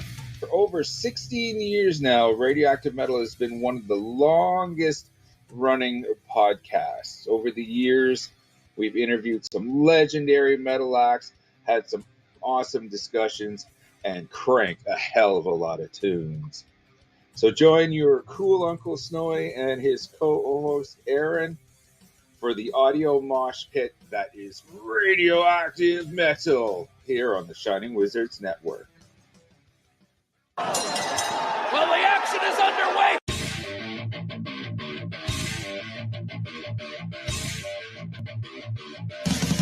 What's up, everyone? When on the Shining Wizards Network, be sure to check out Wrestling Night in Canada. If we're not recording another kick-ass podcast, Or playing in punk bands. Or recording kick-ass heavy metal albums, then we're sitting back, we're grabbing a couple brews, and going over everything to do in the world of pro wrestling. Because we're from Winnipeg, you idiots. The Mark Order Podcast is the only show you need if you're looking for dedicated coverage of everything AEW on the Shining Wizards Network. Join us live on YouTube every Wednesday night at 10:15 p.m. Eastern after Dynamite to chat along with the show. If you can't join us live, listen to us on your favorite podcast platform. Follow us on all social channels at Mark Order Pod and use the hashtag #JoinTheMarkOrder, because if you don't find us, we will find you. I'm Kevin Rowe. I'm Al Day.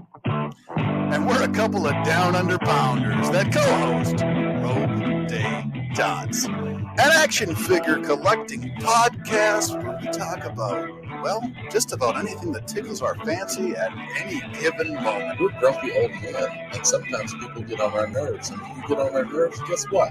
You get off the lawn. Get off my lawn, asshole! We also go on a little bit of a mission. We go back and we're grading every wrestling figure line that's out there. I'm talking LJNs. I'm talking Jacks. I'm talking Hasbros. Who doesn't like a little Hulkaplex? It's a Gorilla Brain Wrestling podcast production found on the Shining Wizards Network. I'm Duke Bags. Kevin Rowe. And together we are the co-hosts of Your Duke and Road. If you want to hear about some terrible wrestling shows, we got you covered. Well, we talk about good ones, too. We're currently talking about the death of WCW. I know what we're fucking talking about. Sometimes we get guest spots, like from the Taskmaster. I like to listen to the Your Duke and Rope podcast. They're funny guys. That I like when they talk about the Nards plows. I like Nards plows. That's a good move. And I like the Dungeon of Doom. You know, sometimes I call my butt the Dungeon of Doom. Thanks, guys. Yeah, Oklahoma. Let me tell you a little bit about my favorite wrestling podcast. All right. It's a podcast from two men, Duke Bags, Kevin Rowe. They talk about professional wrestling. It's a man's sport. All right? And who better to talk about a man's sport than Duke? Oklahoma. And once in a while, Vince Russo stops by. Oh, you piece of shit! If you're not listening to the Your Duke and Rope podcast in the back with the boys, you piece of shit, I don't know what you're doing. And You got to slide one in there. If you're a man, you're talking about something only a man can do. You're talking about sliding one in there. Bro, take the time to slide one in there. All right, bro, you piece of shit. Slide one in there. A Gorilla Brain Wrestling podcast production that you can find on the Shining Wizards Network. All right, we're back here on the Mark Order Podcast, part of the Shining Wizards Network. Thank you to all the other lovely shows for their words. Couple quick pieces of business. Follow us at Mark Order Pod on all our social. Facebook, Twitter, Instagram, Threads now, YouTube, TikTok. I think I said it. Whatever. At Mark Order Pod. And if you'd like to show your support for us, and like some people say, if you really want to support women, then head on over to our Pro Wrestling Tee store and pick up a Mark Order Podcast t-shirt. You could do that by going to our link tree in our bios and clicking the button to go to our store. You can go to prowrestlingtees.com/MarkOrderPod, or you can just search Pro Wrestling Tees for the Mark Order Podcast and our store will pop up. We got 4 shirts for you. 2 of them are front prints only. 2 of them are double-sided, a front print and a back print. And if you are enjoying the shirt that Asian Joe is wearing right now, he's got a gray variant. That was a limited edition. 3 of them were sold. That is all that is available to the outside world. He was lucky to get one. But if you'd like to get your Mark Order Podcast shirt, pick one up. The money you spend in that store does go back into this show. So it does things like allow us to do some production work, pay for our streaming stuff, as well as things like stickers when we decide to do that again in the future. So help support us and support women and buy a Mark Order Podcast t-shirt. Thank you, Kate. All right, guys, let's talk about Dynamite. There's a bunch of stuff to unpack here. But we should be able to move through this at a pretty good pace. They open up tonight with Chris Jericho versus Commander. And Jericho does win by submission with the Lion Tamer. The interesting thing to note here is Jericho is out there by himself tonight. Obviously, last week, Don Callis asked him to be part of the Callis family. Jericho said maybe. So, of course, post-match, Don Callis makes his entrance. He gets in the ring and says the whole wrestling world is buzzing at the possibility of Jericho joining the Don Callis family. And he stresses the connection between them via Bad News Allen and says he has a surprise for him. It's old footage of the 3 of them together. And Jericho says that he remembers back in 95, and he remembers that from back in 95. And it's funny because he still has all his hair, and Don, well, not so much. Callis says that Bad News is smiling in heaven just at the possibility of Jericho joining, but he's not here to put pressure on him, and he's happy to wait for an answer. Just think about what Bad News Allen would have wanted. And we move on to what's next. So I'll say this. The opener was what it was. It wasn't terrible, but we got to see Commander shine in some moments. Jericho obviously is going to get these matches in Canada. And of course, winning with the Lion Tamer is a great nod to some of the Canadians who haven't had a chance to see him in quite some time. So I'll let it pass. But the intriguing stuff for me is wherever this Don Callis family, business is going. So I'll throw it. Ryan, I'm going to throw it to our guest first. Take a breather. I'll throw it to our guest. Asian Joe, what did you think about the match and all the after match? I'm with you. It was fine. It was. It never seemed quite to get past a second gear for me. And then a part of me almost kind of wanted maybe Jericho to lose and kind of go on a tailspin and have Don kind of come there to try to save the day and take him into his family and help bring him back to the Jericho of old. But and the only other takeaway I had was looking back at that footage from 1995. Don looked old in 95. Yes, he did. He looked older. I think he looked older in 95 than he does now. Maybe it was the hair. It is weird. He did somehow look older. Yes, I will agree with you. Ryan, this is where Oh, sorry. I didn't. Well, you were talking, and I was giving you a second. You've been freezing, so I'm. Oh, stop! Don't put that voodoo on me, Ricky Bobby. That was voodoo was on you, but I mean the match was what it was. Commander moves a little fast, I think, for Jericho at this stage of his career, but Jericho did the best he could. I read I forget who tweeted it, so I'm sorry I can't give them credit, but they put out a couple days ago that it's pretty neat to see Jericho wrestle luchador on a station where he made a name wrestling luchadors, because he also did the Saturday nights and stuff, so he did. So that was kind of a neat thing, like a little throwback for him. Again, match was what it was. Commander is I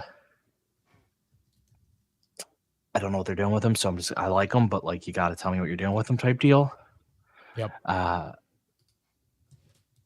The after was great because it was just so weird in its way. Like the sound was kind of off because you couldn't hear what they were saying on the video, and they were trying to like respond to it, and it was just. But it didn't matter because all you saw was 55-year-old Don Callis, but it was 1995, and it again looked older. And Joe had Jericho looks younger, like blatant, looks like a 95 Jericho.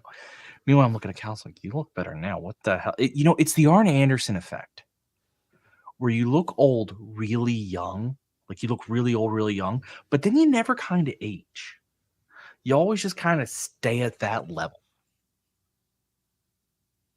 Yeah, it's funny that you bring that up too, and it's funny that Joe was talking about how Don Callis looked older, because I was watching something the other day with Mrs. Money. It might have even been we were flipping around and the Twilight Zone was on, and it was the episode with Burgess Meredith where the nuclear bomb goes off and his glasses break and all he wants to do is read. And I made the comment to Mrs. Money, the guy never looked young. I mean, same thing with Charles Bronson. Never looked young, always looked old. It is odd when people seem to age in reverse, and Don Callis certainly has that going on. Yeah, the old Benjamin Button. That's right. Ben Button syndrome.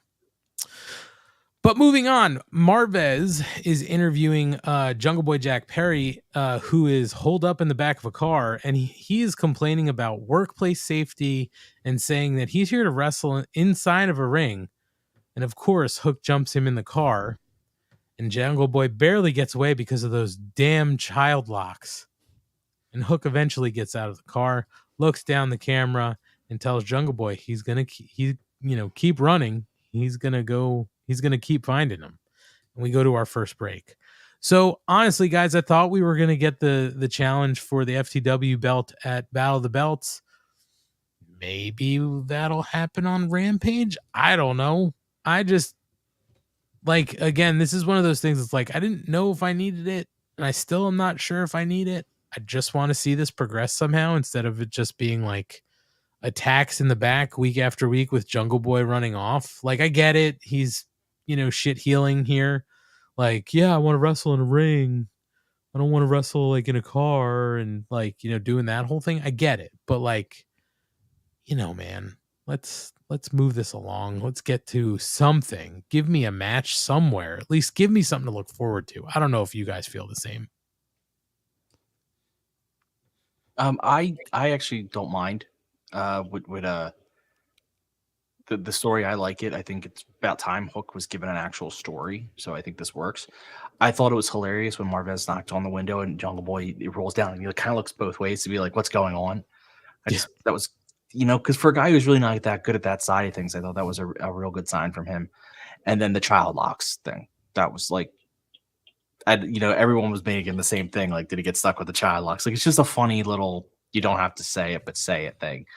But I'm looking forward to the match. Again, Hook needed this more than Jungle Boy in a lot of ways, because Jungle Boy, but Hook always runs the problem.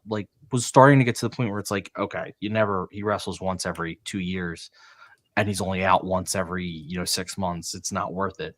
So now you've given him something where he's actually in a story, and I really enjoy it. And maybe Asian Joe, I don't know if one of you guys maybe could tell me, because I don't know if I missed something, but Hook did stumble out of the back seat of that car like maybe he got hit. Did Jungle Boy hit him to get away? Did I miss that? I don't remember if he hit him or if he just was stumbling, trying to like reach after him. But I do want. Yeah, that felt like I'm a stumbling because I'm trying to catch you thing. Yeah. I think I want to acknowledge the fact that I think it's just Jack Perry now. I don't think they even refer to him as Jungle Boy, right? Good. Yeah, I think that's true. I think they're just calling him Jack Perry. Yes, I'm just used to calling him Jungle Boy. I like his work on the mic on the promos now a lot better than when he was a face, and his face promos were like the same thing over and over and over. Sorry, I was reading too. Kyle K. Sparks in the chat is saying Hook reached out through the window, got Jungle Boy by the hair, and Jungle Boy hit a back elbow to break it up. So I just missed it, but it makes sense. Always that damn back elbow. Gotta watch out. They do go to break, and we come back with the gorgeous Renee Paquette interviewing Don Callis backstage. Oh, I thought that was going to be for Don Callis. No, Don Callis. Somehow looking younger now. I don't know why that would be a bad thing. But he says that Jericho is a fabulous athlete, but if you want announcements, he's going to go to the ring and announce the 5th member of the Blackpool Combat Club at Blood and Guts. And he says he's not a tough guy, and he never claimed to be, but if there's one guy he's not afraid of, it's that gutless coward, Kenny Omega. So he'll be out there alone. So we're foreshadowing forward. We don't necessarily need to call attention to anything here unless anybody wants to, but I will keep pushing forward if we'd like. So I'm going to keep pushing forward. You pause me if I need to. We do get footage again from Adam Cole and MJF. Their bonding session over this past weekend. I love how we're continuing to see this. And MJF asks Cole why he's not wearing the shirt. They're hanging out at a bar doing some shots, and he's not wearing the shirt. And Adam claims that he lost it. And the bickering stops for a moment when 4 girls walk by. MJF says he's done the math. That's 2 for each of them. And he says, I can get rid of the cameras. And Cole says he actually really does care about Britt. And Max is like, that's 4 for daddy. And he walks over to the girls and says, who'd like to come with me to the bathroom? And they sort of go back to Cole. After a little bit of time passes, he's chatting with the cameraman.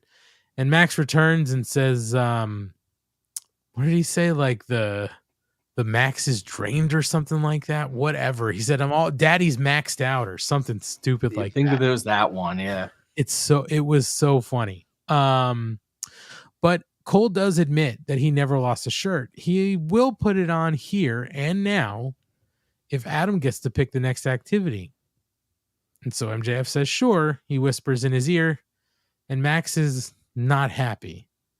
So they cut to them playing AEW Fight Forever and says he won't play games like some weepy virgin nerd, but Cole sells him on the character stats and they play a tag team match against FTR.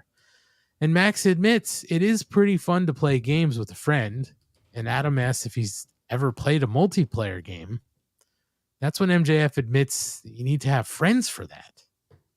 So Cole does ask to pause the game and says that he's going to be totally honest and says when they were forced to be in a team, he had every intention of blindsiding him and cutting him out at the knees. So Max laughs and says he was going to do the same thing. And Adam tells him that he's actually cool, and he really means that. MJF says that Cole is pretty cool, and they pledge to win the tag team titles together, and they do it in the video game. So, we do get a little more out of them later, but I love this, guys, and I'm going to throw it here to you, Ryan, first, because we've been talking about this. Well, we talked about it last week. You didn't happen to show up, but we talked about it last week, and we talked about it the week before, and I've been saying I want them to find this common ground and Adam to buy into this. And it looks like that's what we're seeing. And we're also, I think, seeing an MJF who was planning on, turning on Adam Cole, but is now finding that he likes Adam Cole a little bit more than maybe he thought. Schlong, do you like this route that they're going? Right now, it doesn't seem to be a ruse. My problem is I think it's going to end up being a ruse, and that's going to really hurt me. And I think it's a better story, though, if they don't make it a ruse. I'm still fine with MJF being heel and this falling apart somehow. But I think it's better for MJF's character if, like, this was, like, a moment where he actually tried to connect. Like, he found himself connecting with someone and it fell apart. Because it would make him more cynical going forward, but it would be a different story than everything he's told in the past, which is he uses people. Obviously, we see it later on. Roddy Strong is going to be playing a role in this. He could betray. I think he's going to betray Adam Cole, and I think MJF is going to have something to do with that. It's a whole thing. I don't know. I think they're better off. Again, MJF's a heel, but I think they're better off making this real, where like MJF really did start to like Adam Cole, and if whether it falls apart or not, it's at least a layer to his character that he doesn't have right now.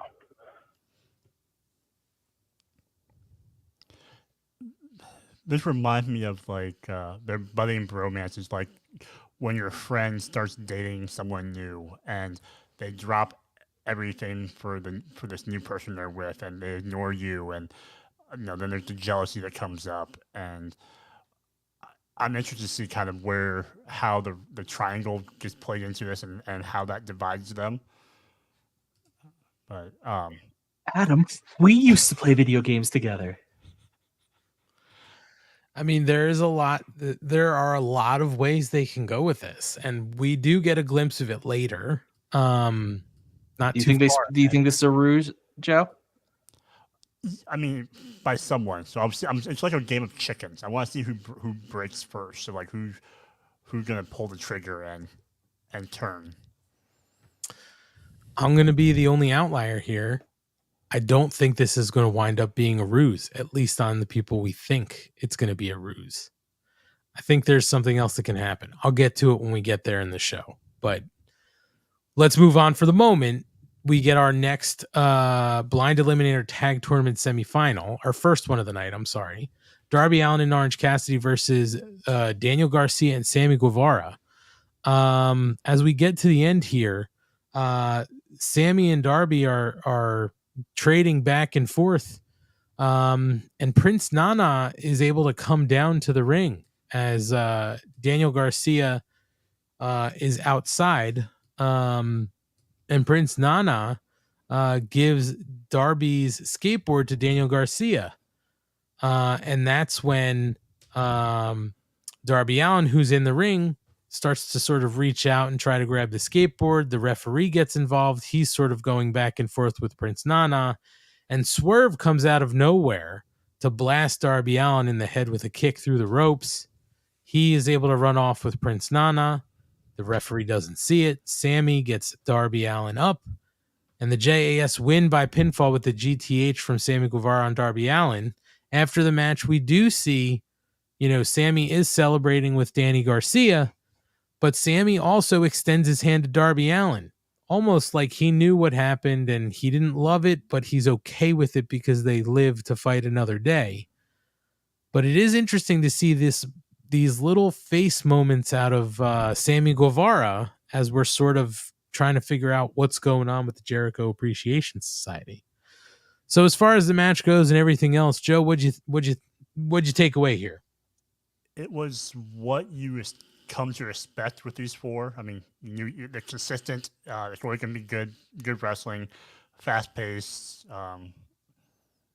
Again, like you said, I think it's a lot more about Sammy's face turn and where that's going to go. I think I'm curious to see what they do with Swerve, if they do a Swerve Darby program, because eventually we're supposed to get a Swerve Lead program supposedly.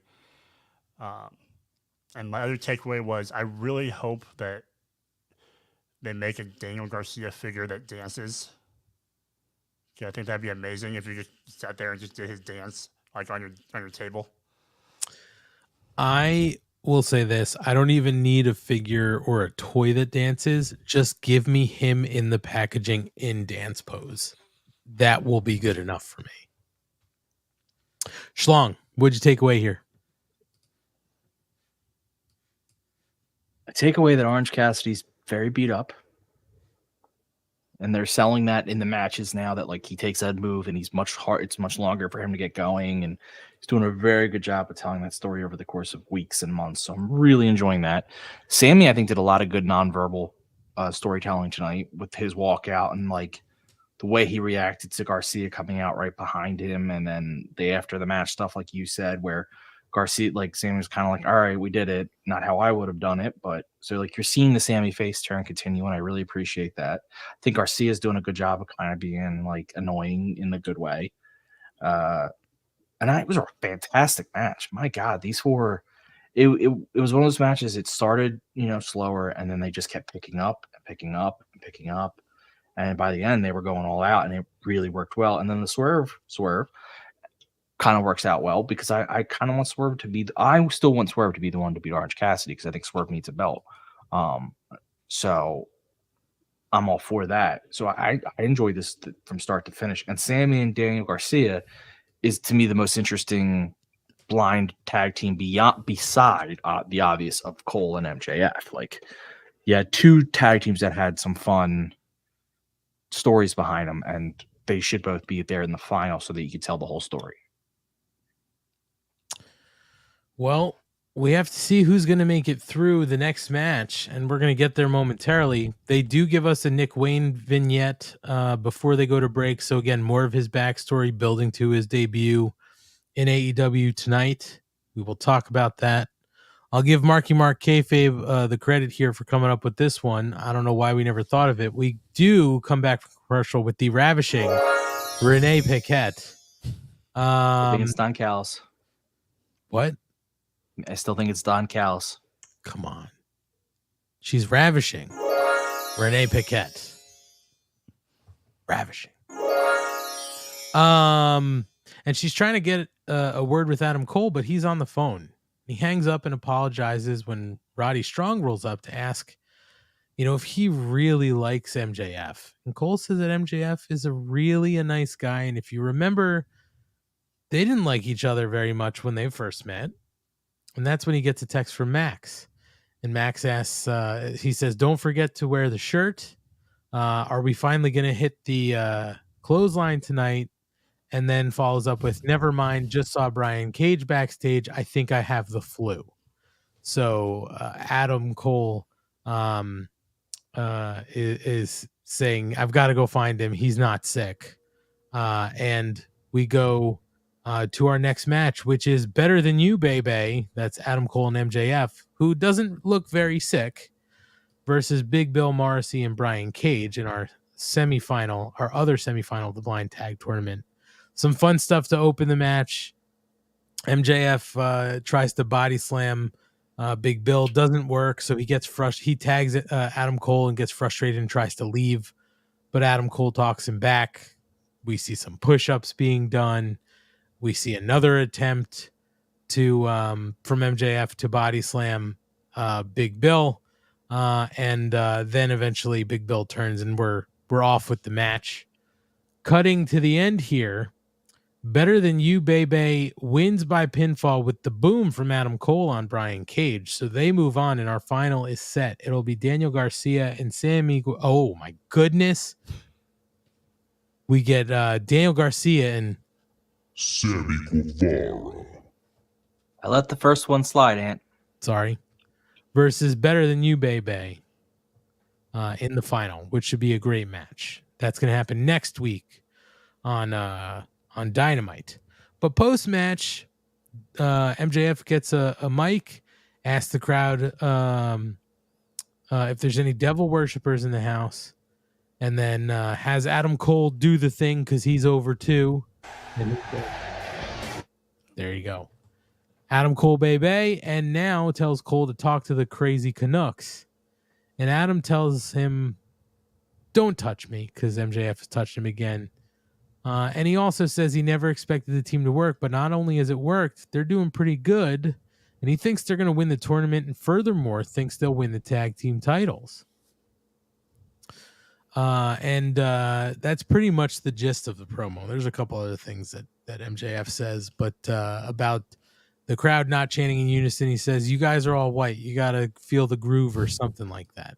It's MJF being MJF. But again, I kind of didn't mention anything before because where I might see this going is I don't necessarily see, it would be possible to me to not see Adam Cole turn on MJF or vice versa. I could see them staying together and Cole going further heel and turning on Roddy and basically breaking that up. And in MJF's brain, this works because Adam Cole's not going to want to fight his friend for his championship, right? They're friends. They're not going to fight for the championship belt, or MJF will be able to talk him out because now they're close friends. So I sort of think that they could get away with figuring out a way to maybe work a program with Cole and Strong. They could, because going back to the earlier vignette where MJF talks about not having friends, maybe he wants Adam Cole to not have friends. So what do, you drive a wedge between that relationship with him and Roddy, and then you abandon him, and then he's all by himself again. Yeah, I mean, it can work. It can work. Either the match was perfectly fine too. It was entertaining.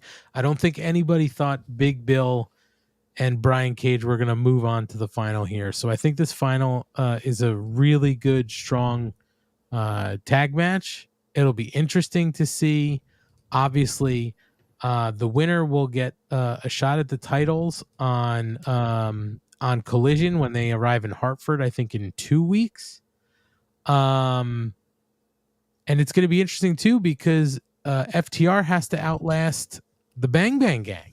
So we might not even get to FTR versus whoever this winner is. So they can go a lot of ways with this. Either way, Schlong, let's dip into your thoughts first. What'd you think of all of this? I love that MJF is doing the Steiner Brothers entrance with Adam Cole. It's such a subtle thing, but it cracks me up every time. When he runs around, he's the good dog face gremlin. I don't know why he chose that, but it's so funny to me. Match was fine. Nothing bad. It was great. I actually liked the story of the match more than the actual match. But that's not an insult. MJF just told a really funny story about as he kept trying to pick up Big Bill and couldn't do it, and then finally did it. What's amazing is how over the idea of a double clothesline is. And they're going to win the tournament with a double clothesline. Like, they just have to do that because the crowd was chanting for it. How do you not give the crowd what they want? Like, that is the moment.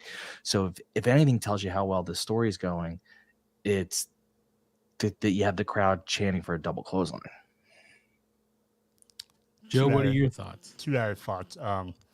One, the double clothesline. I mean, if it's on his elbow pad, you have to use it, right? Like, it's on MJF's elbow pad, calling out the double clothesline. About the entrance that you mentioned, Ryan, about the running around, I took it more as a thing of Shawn more than Steiner, due to Shawn Michaels' relationship with Cole. And then the other thing I was going to note from that match was Brian Cage and Big Bill looked like the partners that Lil Money's Skeletor Death Blood would team with. Like, that's like a trios match right there. Yes, 100%. Just monsters. Hard to believe that Big Bill and Brian Cage would not be able to squash these guys like bugs, but it is what it is. It's a shame that we likely won't see them get to tag a little bit more because of the Mogul Embassy and whatever, but who knows, maybe they'll figure out a way to work Big Bill into the Mogul Embassy, and maybe even get him a little bit of work on Ring of Honor or something. Who knows? But we'll see. And we move on with the absolutely stunning Renee Paquette again. She's a busy woman. outside Chris Jericho's locker room with Jake Hager, and Jake goes in to talk to Chris about the Don Callis thing. Chris says that he doesn't know what he's going to do, but Callis is really making good points, and he needs some time. That's when Hager pulls off his purple bucket hat that he loves so much and reminds him that they also have a history. 10 years ago, he saved Jericho's life in Abu Dhabi. 4 years ago, he gave up his undefeated MMA career because Y2J asked. And he gets it. They've got a lot going on. But until Chris can be straight with him, he can't give him 100%. And he hands Jericho the hat and leaves, with Chris looking a little dejected, going into break. A sad, sad day when the bucket hat goes away. But it is necessary to start busting this up. I thought they missed an opportunity. I really thought Jericho was going to, dead seriously look into the camera and hold the hat saying, "But I thought you loved this hat." I was waiting for somebody. No lie, Joe. I really thought Jake Hager was going to say something like, "I love this hat, but I can't give you 100." Or like you said, Jericho asking him, "I thought you loved this hat." You know what I mean? Yes, I did see that as a missed opportunity. Schlong, what'd you think of this? Work, not work? Oh yeah, it's hilarious, and it's needed to advance the story, so both things work. Well, Jericho needs time. We're going to see how this plays out, but we move on after break to our bathroom break of the night for some, but not for me. Ruby Soho versus Sky Blue in the Owen Hart Foundation Tournament semifinal. In this match, we did see the Outsiders accompany Ruby Soho to the ring, but they are asked to leave. Well, they're commanded to leave because they start to get involved in the match. And as we get through, Ruby Soho wins by pinfall. And the Outcasts come down to celebrate. And Sky Blue is out of this tournament. So, I know we had talked about this one too, Ryan, sort of the way this tournament could shake out. My feeling was at the early onset of this, they really wanted Sky Blue to have it, but it's hard to see her get past everybody she needs to get past, right? I don't think in a one-on-one she's going to get past Ruby. She didn't tonight. So it all works out. I also think that we had spoken about this and we felt like maybe this is the make good on Ruby because she really should have won this tournament last year. I'm okay with it. What I'm more interested in seeing is who she's going to face, because there's two possible ways to go with the Athena Willow. If Willow wins, it sort of advances this story of the Outsiders or the Outcasts versus the homegrown talent. If Athena wins, it literally should just be a banger of a fucking match. So either way, I think it works. My question to you, and Schlong, I'm going to go with you here first again. Schlong, what did you think of the match? And also, who would you rather see Ruby face, Willow or Athena? I really enjoyed the match. I actually thought it was a real good showing from Sky Blue. She continues to impress, and Ruby's awesome. When she had her in submission, she was just yelling at her. I thought that was great.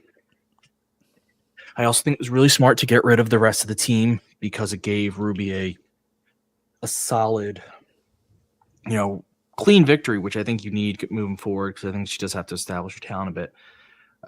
This tournament made Sky Blue, even though she lost before she got to the finals. I think it really brought her up to that next level, and that's huge for her. I want to see Ruby versus Willow for two reasons. One, Ruby versus Athena is heel versus heel, not always the most fun story.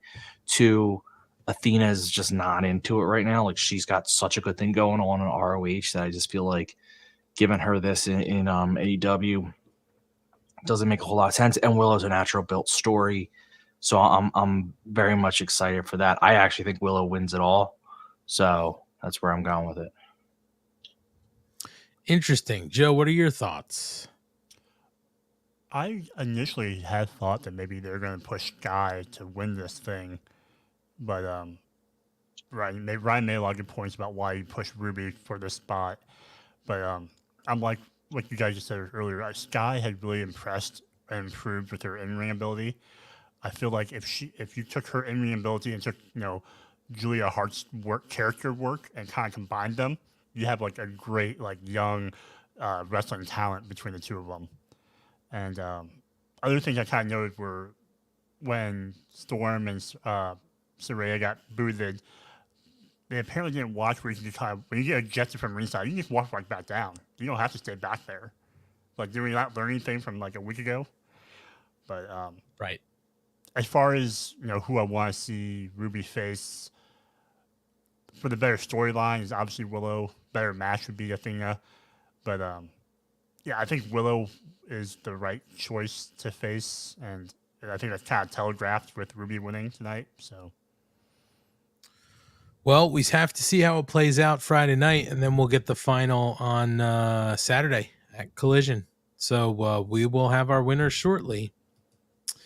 They did recap Collision with a video package here in Dynamite. We recapped Collision in the first hour, so if you missed it, go back and watch it or listen to it. We covered it all here. And we also get a QTV world premiere for Harley Cameron's rap video.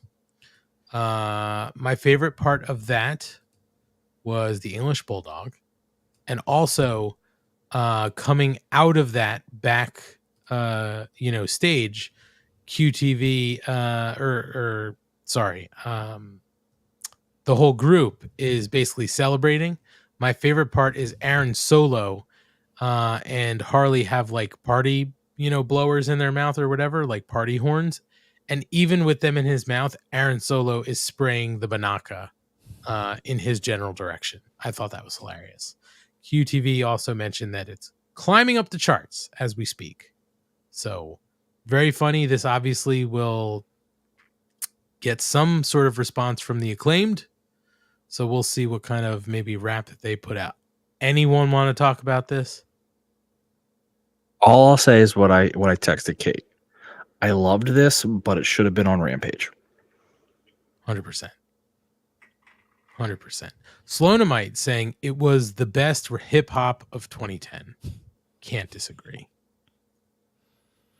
If it was rap of 2020s, it would have been chopped and screwed, slow down, auto-tuned, like all the young kids listen to these days, these SoundCloud rappers. Okay, we get into our main event. It is the debut for Nick Wayne versus Shane Swerve Strickland. Now we talked about it briefly last week, maybe even the week before, when we found out that Nick Wayne was going to be having his first match. You put him in with the guy you'd want to put him in against, right? They have a history. They wrestled against each other in Defy. They did mention that on TV tonight, that they do have a history. So there is a little bit there, but obviously from a wrestling standpoint, Nick Wayne's first, TV showing in front of a large crowd of people. Swerve is going to be the guy who's worked with him, who will know how to make sure he can cover. So I thought that was a brilliant choice in everybody's, sort of mind when they put that together. We do see the Wayne's World, Schlong. Wayne's World. Excellent. Party time, excellent. But Shane Strickland does win by pinfall with the JML driver. Sort of stares down Darby Allin, who had come out to the ramp to cheer on Nick Wayne. Now, obviously, they've sort of ignited this thing with Darby and Swerve earlier in the night. Swerve gets his win. Darby doesn't get his win. So I have a feeling we are now going to work ourselves into a Swerve Darby program before we get the Keith Lee program, which is fine. I'm okay with that. But I also did enjoy the fact that they didn't give Nick Wayne the win first time out. The only way I think you could have given him the win to not hurt Swerve is if he rolled him up somehow as a surprise pin. You can't have Swerve get knocked out or something here and lose clean, because you're losing to an 18-year-old in his first professional match. And by 18, I think they even said it, literally turned 18, I think, Monday. So I thought this went the way it needed to go for the story that they're trying to build. This is good. And I think, me personally, once we got past sort of the first part of this match, it looked like Nick Wayne settled in a little bit. Clearly, there's going to be some butterflies. But what I took away from this, Joe, was that Nick Wayne shows a lot of promise for a young kid. He is going to get better with age as long as he can stay healthy and just continue to work on his craft. There is so much upside to what we saw out of him tonight.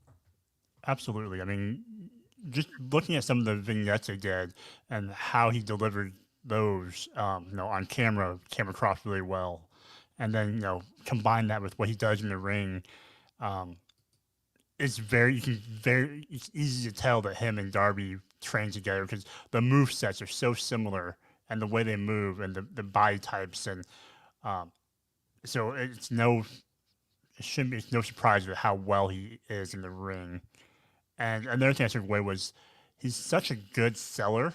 I thought he sold a lot of Swerve's moves really well in the match, and he's really expressive with his face, and I think that adds a lot to it.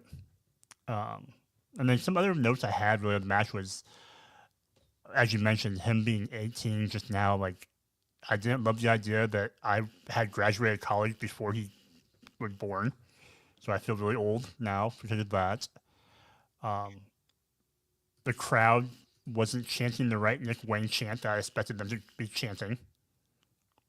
And then the other note that I had was Darby Allin has really become a motivational speaker of late, with him cheering on Nick and him trying to get Sammy to be a better person. He's really become like Matt Foley of AEW. Yeah. Yeah, I like the Matt Foley reference. Not going to lie on that. Wayne World, Absolutely. Also, Joe, you said you felt old realizing you had graduated college before he was born. Mrs. Money also made mention. She goes, "I could be his mom," and I was like, "Yeah, that is wild." So yeah, it's just amazing how young the kid is, and the vignettes, they said he was basically in the ring at 6 months, and then he started training at 9, legitimately training at 9. Yeah, I mean, wild. Him and Brody Lee Jr. are gonna have some bangers. Oh my God, yeah. I mean, it's the upside that you see in Nick Wayne, and I know there might be a lot of people who are super critical, saying, "You look nervous." Dude, first match in front of that many people on TV. You have to expect somebody to have some butterflies, and they're going to have to settle in. And he settled in just fine. I think the upside is incredible for this kid. And again, like I said, if he can stay healthy and not, sidetrack his career with injuries and stuff like that, sky's the limit, man. I think there's a lot of talent here. Schlong, what did you take away from this match? Get these goddamn children off my TV. I want adults. I want grown men here. The hell are we doing? If we can steal a line from Handsome Kevin, "Get off my lawn," is that what you're saying? Yeah, I just felt like someone had to be the old man. Okay. Going against these damn kids. No, he's incredible at his age. It's insane. It just, you shouldn't be that good at 18. It's just, he's got a great future ahead of him. You're right. Should have lost this match. I'm glad he did. The key they're going to have with him is it's going to be tricky.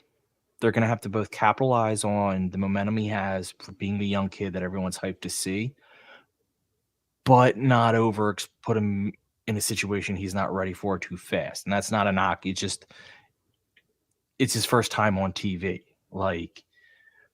Look at all these really talented wrestlers. Almost all of them need a little TV seasoning before they can. So I'm glad I don't have to do it, because right now in the ring wise, he has everything you need. Maybe he's going to shock me and be the best promo guy already, but I would guess by 18, you're not quite there yet. But either way, he's got such a great future.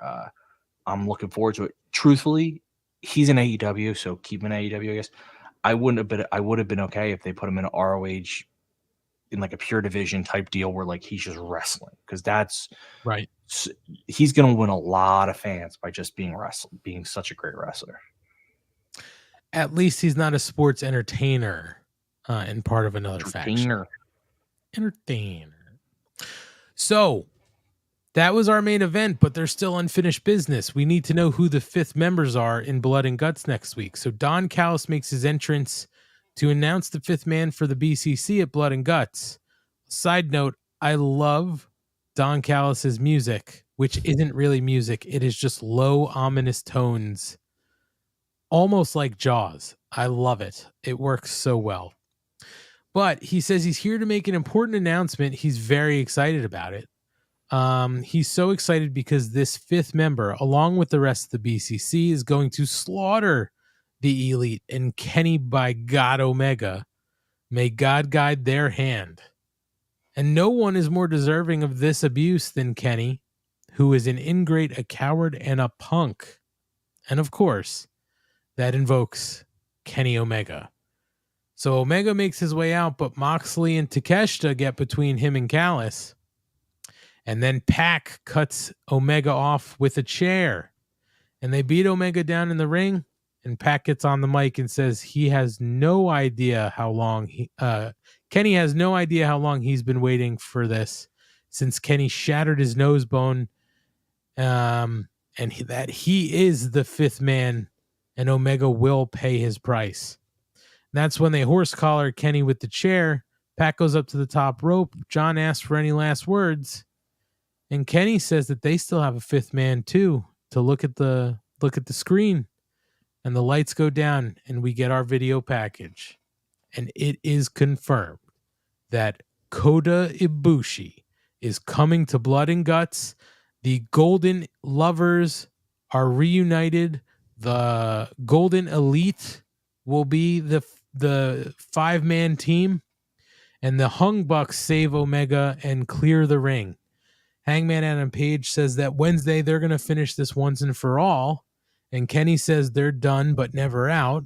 And they're going to show them it's all about heart, passion, soul, friendship, and love. Consumed by rage, they'll never prosper. And next week, they'll find out the hard way that a little barbed wire is nothing compared to what they'll do. And when they're down and out, that's when he'll come for Don Callis. So until then, goodbye and good night. Bang. Show's over.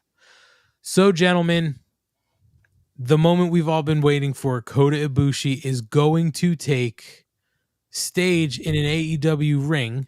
And that was sort of, there were some rumors breaking that Ibushi's team had been limiting his bookings in the foreseeable future for a little while. So I don't have anything I've seen. We've been on the air pretty much since the show went off. I haven't seen anything, whether they've got some sort of agreement in place, but let's hope this isn't a quick one-off. Maybe we'll get to see a little bit of Ibushi. I don't need to see him every week. Maybe keep him as a little bit of an attraction, but how exciting. I believe I was texting in another group that the Good Doctor is in. His words exactly were, "Now we're cooking," and I can't agree anymore.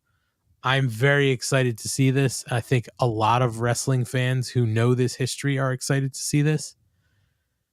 And it should be a great show next week for anybody who's in attendance in Boston and who gets to watch it on TV. Schlong, I'm going to toss it to you first here. Do you like Pac as the 5th member? I do like Pac as the 5th member. I like the thought of him being in the Don Callis family. And are you as excited as I think most people are that Ibushi is finally going to be back in a ring with Kenny? Pac as the 5th member makes a ton of sense because that triangle really hasn't been a thing for a while. Since they lost the belts, they've kind of just, not Pac hasn't been around. He's been, I guess, home.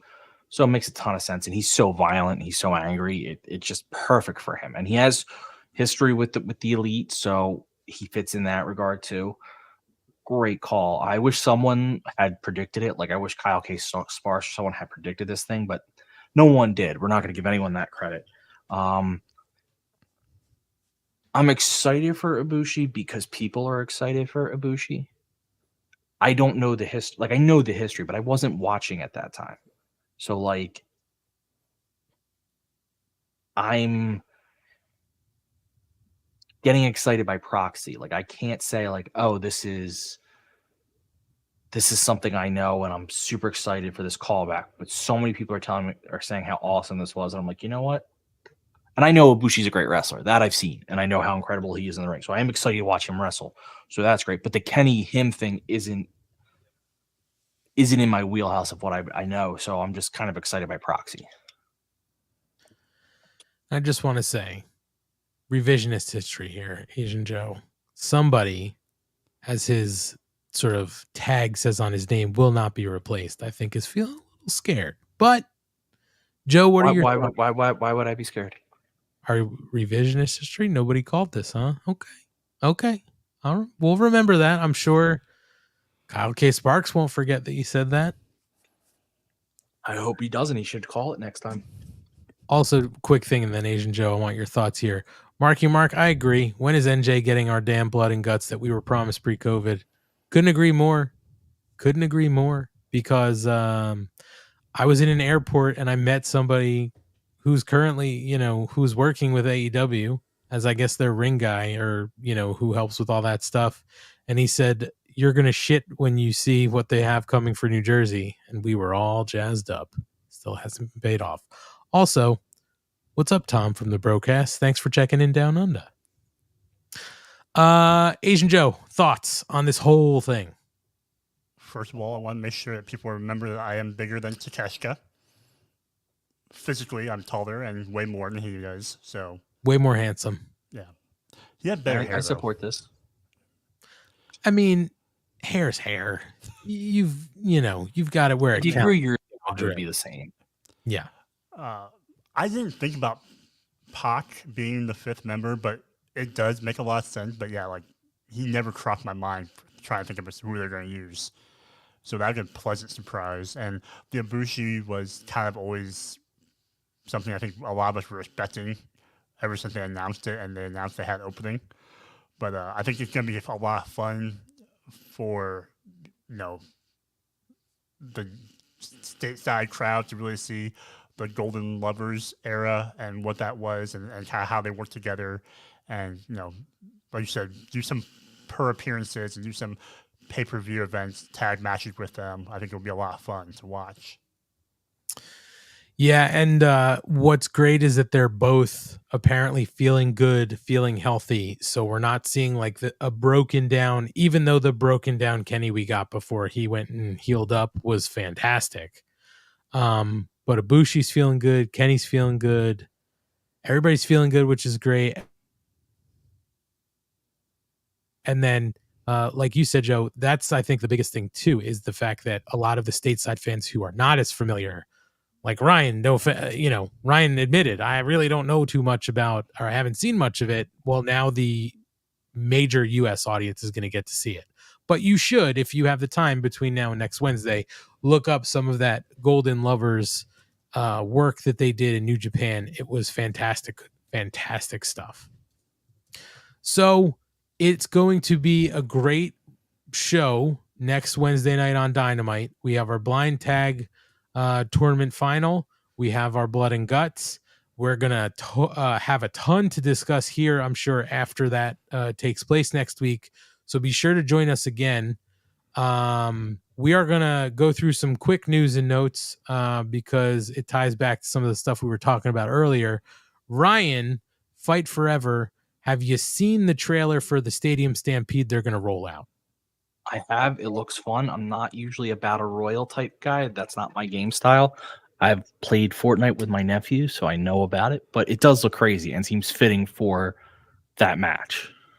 Absolutely. So it is a little different than the Stadium Stampedes that we've seen, but it will fit this game perfectly. If you haven't seen it, it's up on the AEW Games YouTube. They have their Battle Royal, Stadium Stampede Battle Royal teaser up, and their YouTube says that it is a free download coming soon. So there's no specific dates, but keep your eye out. You'll be able to download it and play it. It looks like a ton of fun. The other thing is we've been talking for a while about, brand splits and stuff like that.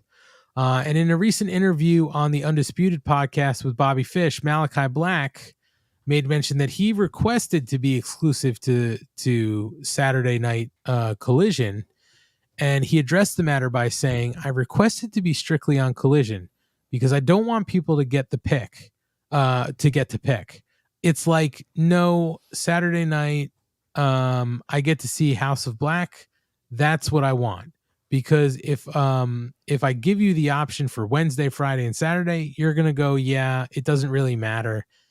And I don't want to lose that polish. So it's interesting to see somebody else's take on this whole brand split thing by being like, you have to tune in because this is going to be where you're going to see Malachi Black.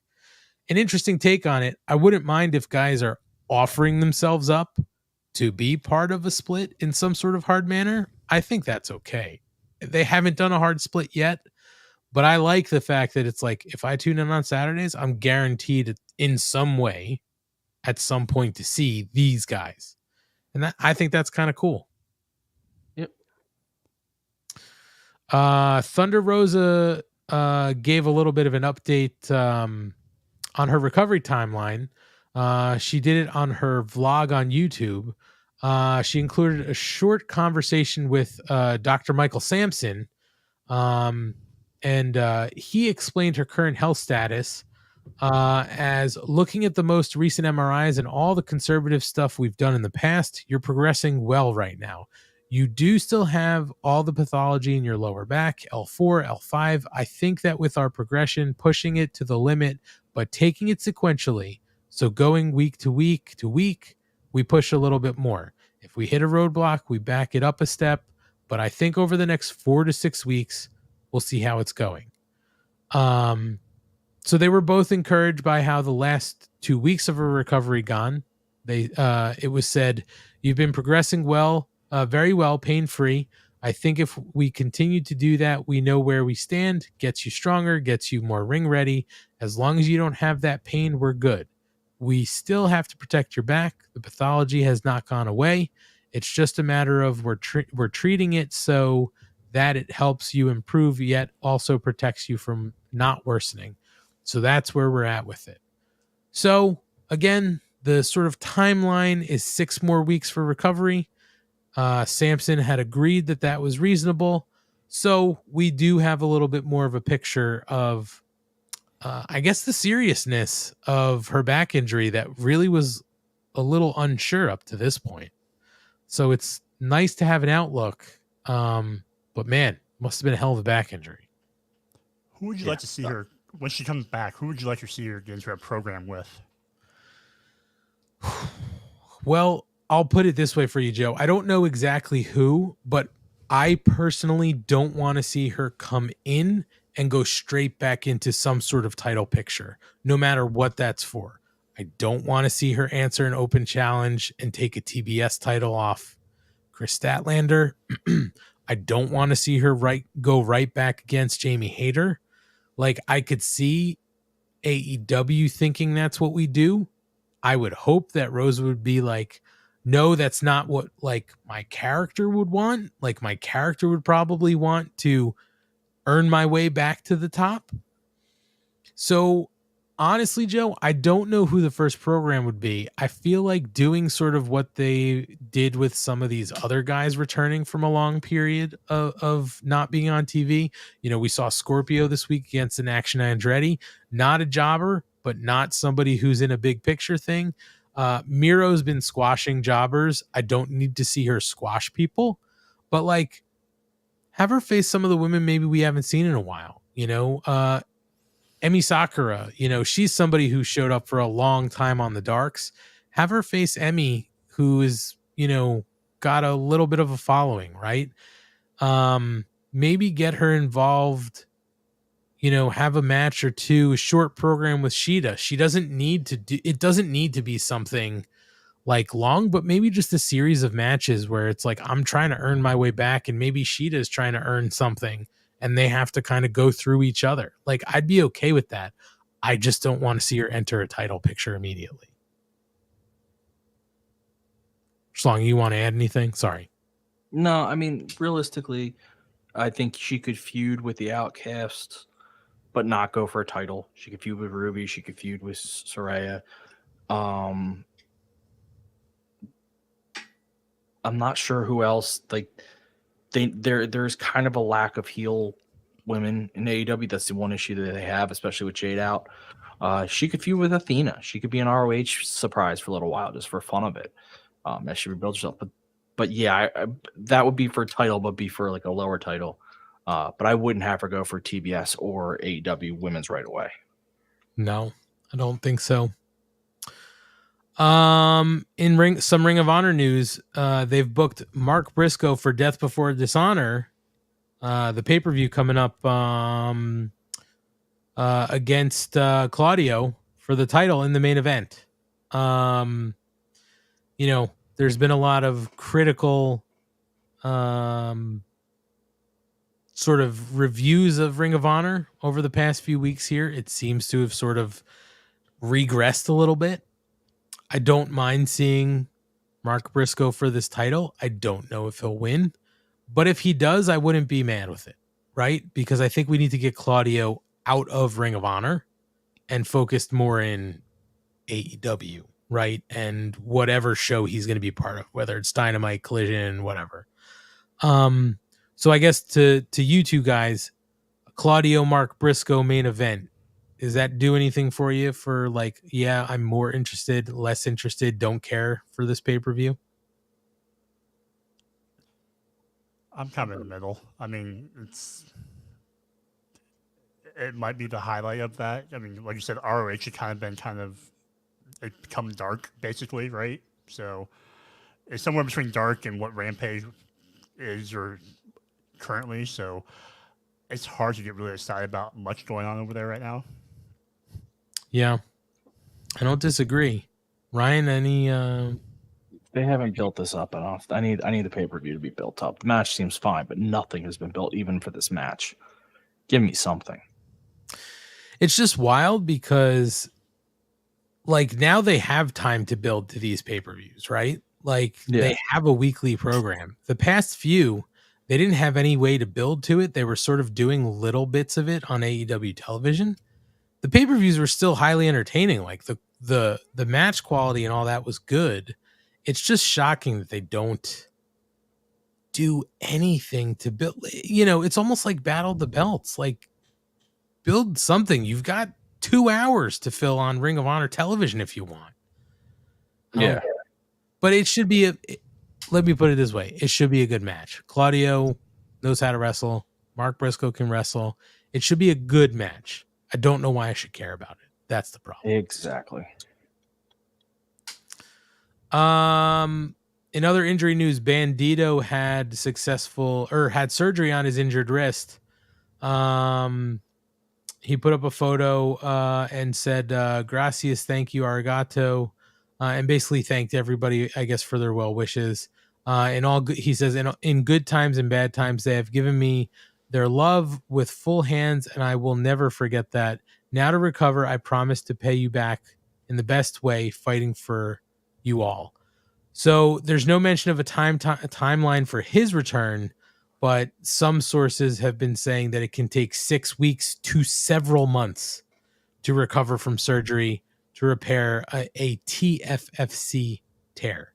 I don't know exactly what that is, but anytime you tear something, it's going to take a while to repair. So good news, Bandito had the surgery and it seems like everything went well. Bad news, 6 weeks to several months. So we'll see. Wheeler Yuta, there were some reports he got injured in his Kenny Omega match last week. The Observer had noted that he suffered a hamstring injury in the match with Omega on 7/5. Right now, the belief is that it's not a full tear, and he'll be able to return on 7/19 for Blood and Guts in Boston. Probably why we didn't see him tonight. But what is scary is the fact that we've seen Blood and Guts a number of times. We know it is we know it is a physically taxing match. we saw Santana get hurt during a blood and guts match, and he was in good health, right? So Yeah, but his was fluky. Like, I don't think his was match related. listen, understand, but still, you've got a lot of moving parts. It's a hard match to get through. I just hope that if he is hurt, that he's good and he gets out of it, not injuring anything worse than it needs to be. That's all I'm saying. So we'll keep an eye on Wheeler Yuta. Let me see. In Dynamite ratings news, we don't talk a lot about ratings, but this one was worth noting. Last week, Dynamite finished first on cable. So out of the top 25 shows, it was number 1 on cable last Wednesday. It finished above Sisters. I don't know what that is. It's listed as Sisters series season 6, Real Housewives of Orange County, Expedition Unknown, and Friends. That was the top 5. 6 was Mayans, 7 was also Friends, 8 was also Friends, 9 Guys Grocery Games, and 10 was Sports Center at 12 a.m. So it's interesting, obviously, to see too that sports is in a weird period, right? There's no championships going on. Baseball's like right at the middle right now. So maybe people aren't looking forward to baseball at the moment. And also, there is no scripted television. So it's a lot of reruns, and something's got to fill that gap. Maybe there's something to fill that gap. So who knows? Good for them. And there's also, in ratings news, there have been some reports out there that I think Ryan sort of alluded to this before. Warner Brothers is not necessarily doesn't necessarily care about the numbers of viewers on Saturday, but they do care about where they show up relative in the ratings. So it doesn't matter if you show up number 3 with 800,000 or 500,000 for the night. They are more interested in where you're showing up in the rankings. So we'll see. But hey, Mazel Tov, number 1 on Wednesday night against Friends. I mean, if you're not first, you're last, right? That's right. That's right, Ricky Bobby. Shake and bake. No, that doesn't make sense at all. They're second, third. No. You're last. He said what he said. That's what they said, Ryan. Yeah, and then they came back later and said, well, no, that doesn't make sense. They're second, third. No. Sounds like revisionist history. That's right. That's literally what the guy said in the movie. Revisionist history. We alluded to it last week because there was a spoiler out there, but Maria Kanellis pulled the wool over our eyes, and Layla Hirsch returned in a Ring of Honor match after a long injury period. She has been absent from AEW since 2022, April of 2022, after suffering a torn ACL. So Maria Kanellis was supposed to wrestle with the Kingdom in a mixed tag match against Sean Dean, Charlie Bravo, and Trish Adora, but she said that she was not medically cleared to compete, and that she introduced Layla Hirsch as her replacement. So good news, Layla Hirsch has returned. Bad news is at Ring of Honor. So hopefully we can see her return to AEW television. And Schlong, I know that's got to make you happy, at least seeing Layla Hirsch return. We're all big fans of hers, but I know that you were a big fan because she had been a regular on the Darks. She was a regular Dark wrestler. I'm thrilled she's back. Makes sense to give her some time in ROH, though, to get her feet under her. Very true. Schlong, are you concerned with the future of Hey EW? They just need a new sign. Otherwise, they're fine. Well, for those of you who haven't seen it, MJF appeared Sunday morning on Hey EW, and he set he lit the set on fire. By set, I mean the sign. Ryan, I only ask if you're worried because that is quite the cardboard sign. I'm just afraid they're not going to have the budget to replace it. Oh, it's very expensive, but I guess RJ will just have to have his pay docked. Well, for those who didn't see it, you can go to AEW's YouTube. Hey EW is a fantastic fast watch. Check it out. And the final piece of news I have is that Brian Pillman Jr. is apparently done with AEW. His contract has expired. He debuted at 2019's Double or Nothing, and he has exited the promotion after the expiration of his contract after he was removed from their roster page on their website. So we will see what's next for Brian Pillman. For those who don't know, he had a run in MLW, and he was a prominent part of some AEW shows with the Varsity Blondes, teaming with, I don't know who the fuck this is, but Griff Garrison and cheerleader Julia Hart. But he really never got above the mid card. We had talked about him a little bit on this show. He seemed to always take 2 steps forward, but like 3 or 5 steps back. And he was a regular on Dark and Elevation. But Griff got injured. Hart moved on to the House of Black. Pillman was set up to work with Arn and Brock Anderson, but it really didn't do too much. And in 2023, he wrestled 9 times for AEW, and one of those was a televised event. So he was on active, and he was active on the independent scene throughout the run, and that'll likely continue. But nobody has acknowledged or commented on reports of his departure yet. So it seems to be pretty official. But via con Dios, Brian Pillman Jr., your hair will not be forgotten. That is for sure. Guys, that's all I have for news and notes, unless you guys have anything else to add. Oh, one more piece of news and notes. Sloanamite reporting in. She got her stickers in the mail. You are welcome, Sloan. There you go. The last batch of stickers seem to be arriving. So glad you got them. Hope you like the new stickers. Who knows? At some point we might do stickers again. All right, guys, we're done. So we're going to do our final plugs and all that kind of jazz, and then get out of your hair until next week. Schlong, I'm going to start with you, and I'll give our guests the honors. Schlong, why don't you tell the people where you are and plug your revisionist history blog? Not revisionist. It's terrible you would accuse me of that. But I'm going to write a scathing article about you. You can find me regularly on Twitter at MarkOrderPod. That's our social. Follow us at all socials at that. But you can follow my new blog about history, short reads on history, hereforhistory.com or _hereforhistory. Check it out. We're messing around with Ryan, but definitely check it out. Ryan is very passionate about history, and I'm sure that the blog is great. I haven't checked it out yet, Ryan. I will definitely check it out and give you a follow for sure. You all do the same. Help Ryan out. Asian Joe, we appreciate you joining us here tonight. A lot of fun. Great first appearance. Not the last. I'll promise you that. Why don't you tell the people where they can find you, wherever you like to direct them, and plug your blog. We'll also get that out. Sure. So first of all, thank you for inviting me on the show, and I know it was nice not having Kate here. There's just 3 of us, so lovely. Yeah, screw her.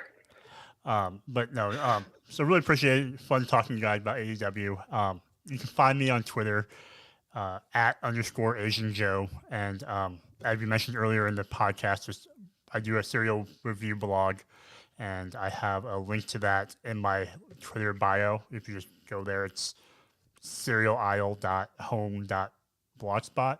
I don't know. The link's in my bio. Well, we'll definitely get it out there. You guys should check it out. Support Asian Joe. He's a great friend of the show. And like I said, I truly mean it. I'm not just saying it because we're here live. This won't be your last appearance. I can promise you that. And I have nothing to plug besides the Mark Order podcast. I'm here every week. And you'll find me here again next week. As Ryan said, follow us on all socials at Mark Order Pod, Twitter, Instagram, Facebook, Threads, YouTube. We haven't done much Threads work. I just have no time. But give us a follow. Believe it or not, to everybody who's listening or watching, that stuff helps us out greatly. It's not just a hollow thing. So if you guys could take a moment to follow us, like our page, whatever, it does help us out greatly. So thank you in advance if you're going to wind up doing that. The other thing I'm going to plug is going to the link tree in our bios, because not only can you find links to all of our socials to make it super easy for you. You can also find our Pro Wrestling Tees store where you can support us. So head over to Pro Wrestling Tees from the link in our link tree, or prowrestlingtees.com/markorderpod, or search the Mark Order Podcast on Pro Wrestling Tees while you're shopping around for some other good stuff. And pick up one of our 4 shirts, 2 front prints, 2 double-sided. The money you spend there goes back into this show and all the things that we're trying to do that is fun for you guys to listen to. So if you can, and you do, we greatly appreciate your support there. Want to thank everybody, as we usually do, for hanging out in the chats and watching us live tonight. Sloanamite, Jesse Ozog, Kyle K. Sparks doing the long haul with us tonight. Marky Mark Kayfabe, Mrs. Money early on, Gordon Post. My God, there are too many to scroll back to. Asian Joe, thanks for joining in the chat. We see you guys chatting along. We try to get to as many comments as we can. So thank you for chatting along. Thank you if you're listening in podcast form too. We appreciate you guys for taking a listen. If you've never watched us in video form, give it a shot. Head over to our YouTube and watch it. All of these live on YouTube in the archives. Again, it might not seem like it, but it greatly helps us if you can. Berg was here too. Thanks for checking in, Berg. It greatly does help us if you subscribe to us on the podcast platforms and on YouTube. Again, it seems like hollow things. We're asking for likes, follows, whatever. It helps us spread this show greatly. So if you could take a few minutes to help us out and do that, we appreciate it, and we thank you in advance. Other than that, guys, I got nothing else. I am spent. I'm going to save it up for next week when we discuss Blood and Guts from Boston. I think a few of our friends are heading out to that show live. Maybe Mark will. Does that sound right? I don't know. But a few people I think are heading out there. So if you go to the show and you happen to check in with us in the chats, we'd love to hear how the live experience was, because we got screwed out of it here in New Jersey. So let us know how it was. Check us out next week as we'll talk about that. Rampage, Collision, Dynamite, all the stuff. And we look forward to having you check us out. Ryan, thanks for another fun week. Glad to have you back. And again, Joe, I got to put you over. Thanks for joining us. You were supposed to be our 4th tonight. And then, of course, somebody dropped out. So I just want to say this to everybody, too. Now I'm thinking about it. Clearly, Ryan has an issue with Kyle K. Sparks, and Kate has an issue with Asian Joe. So we see where the battle lines are drawn, but it's okay. We'll make it work eventually. So yeah, that's it from us. We're getting out of your hair. We'll see you next week here on the Mark Order Podcast, where we're going to talk about Blood and Guts. Until next time, stay cool, stay healthy, stay safe. Thanks again, Asian Joe. We'll see you guys next week.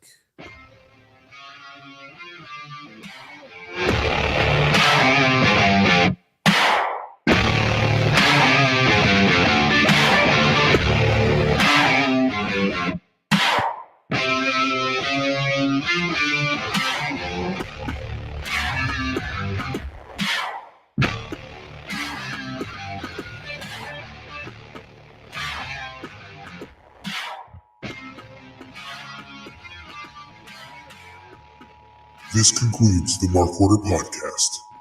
We now return you to your regularly scheduled programming. Join the Mark Order.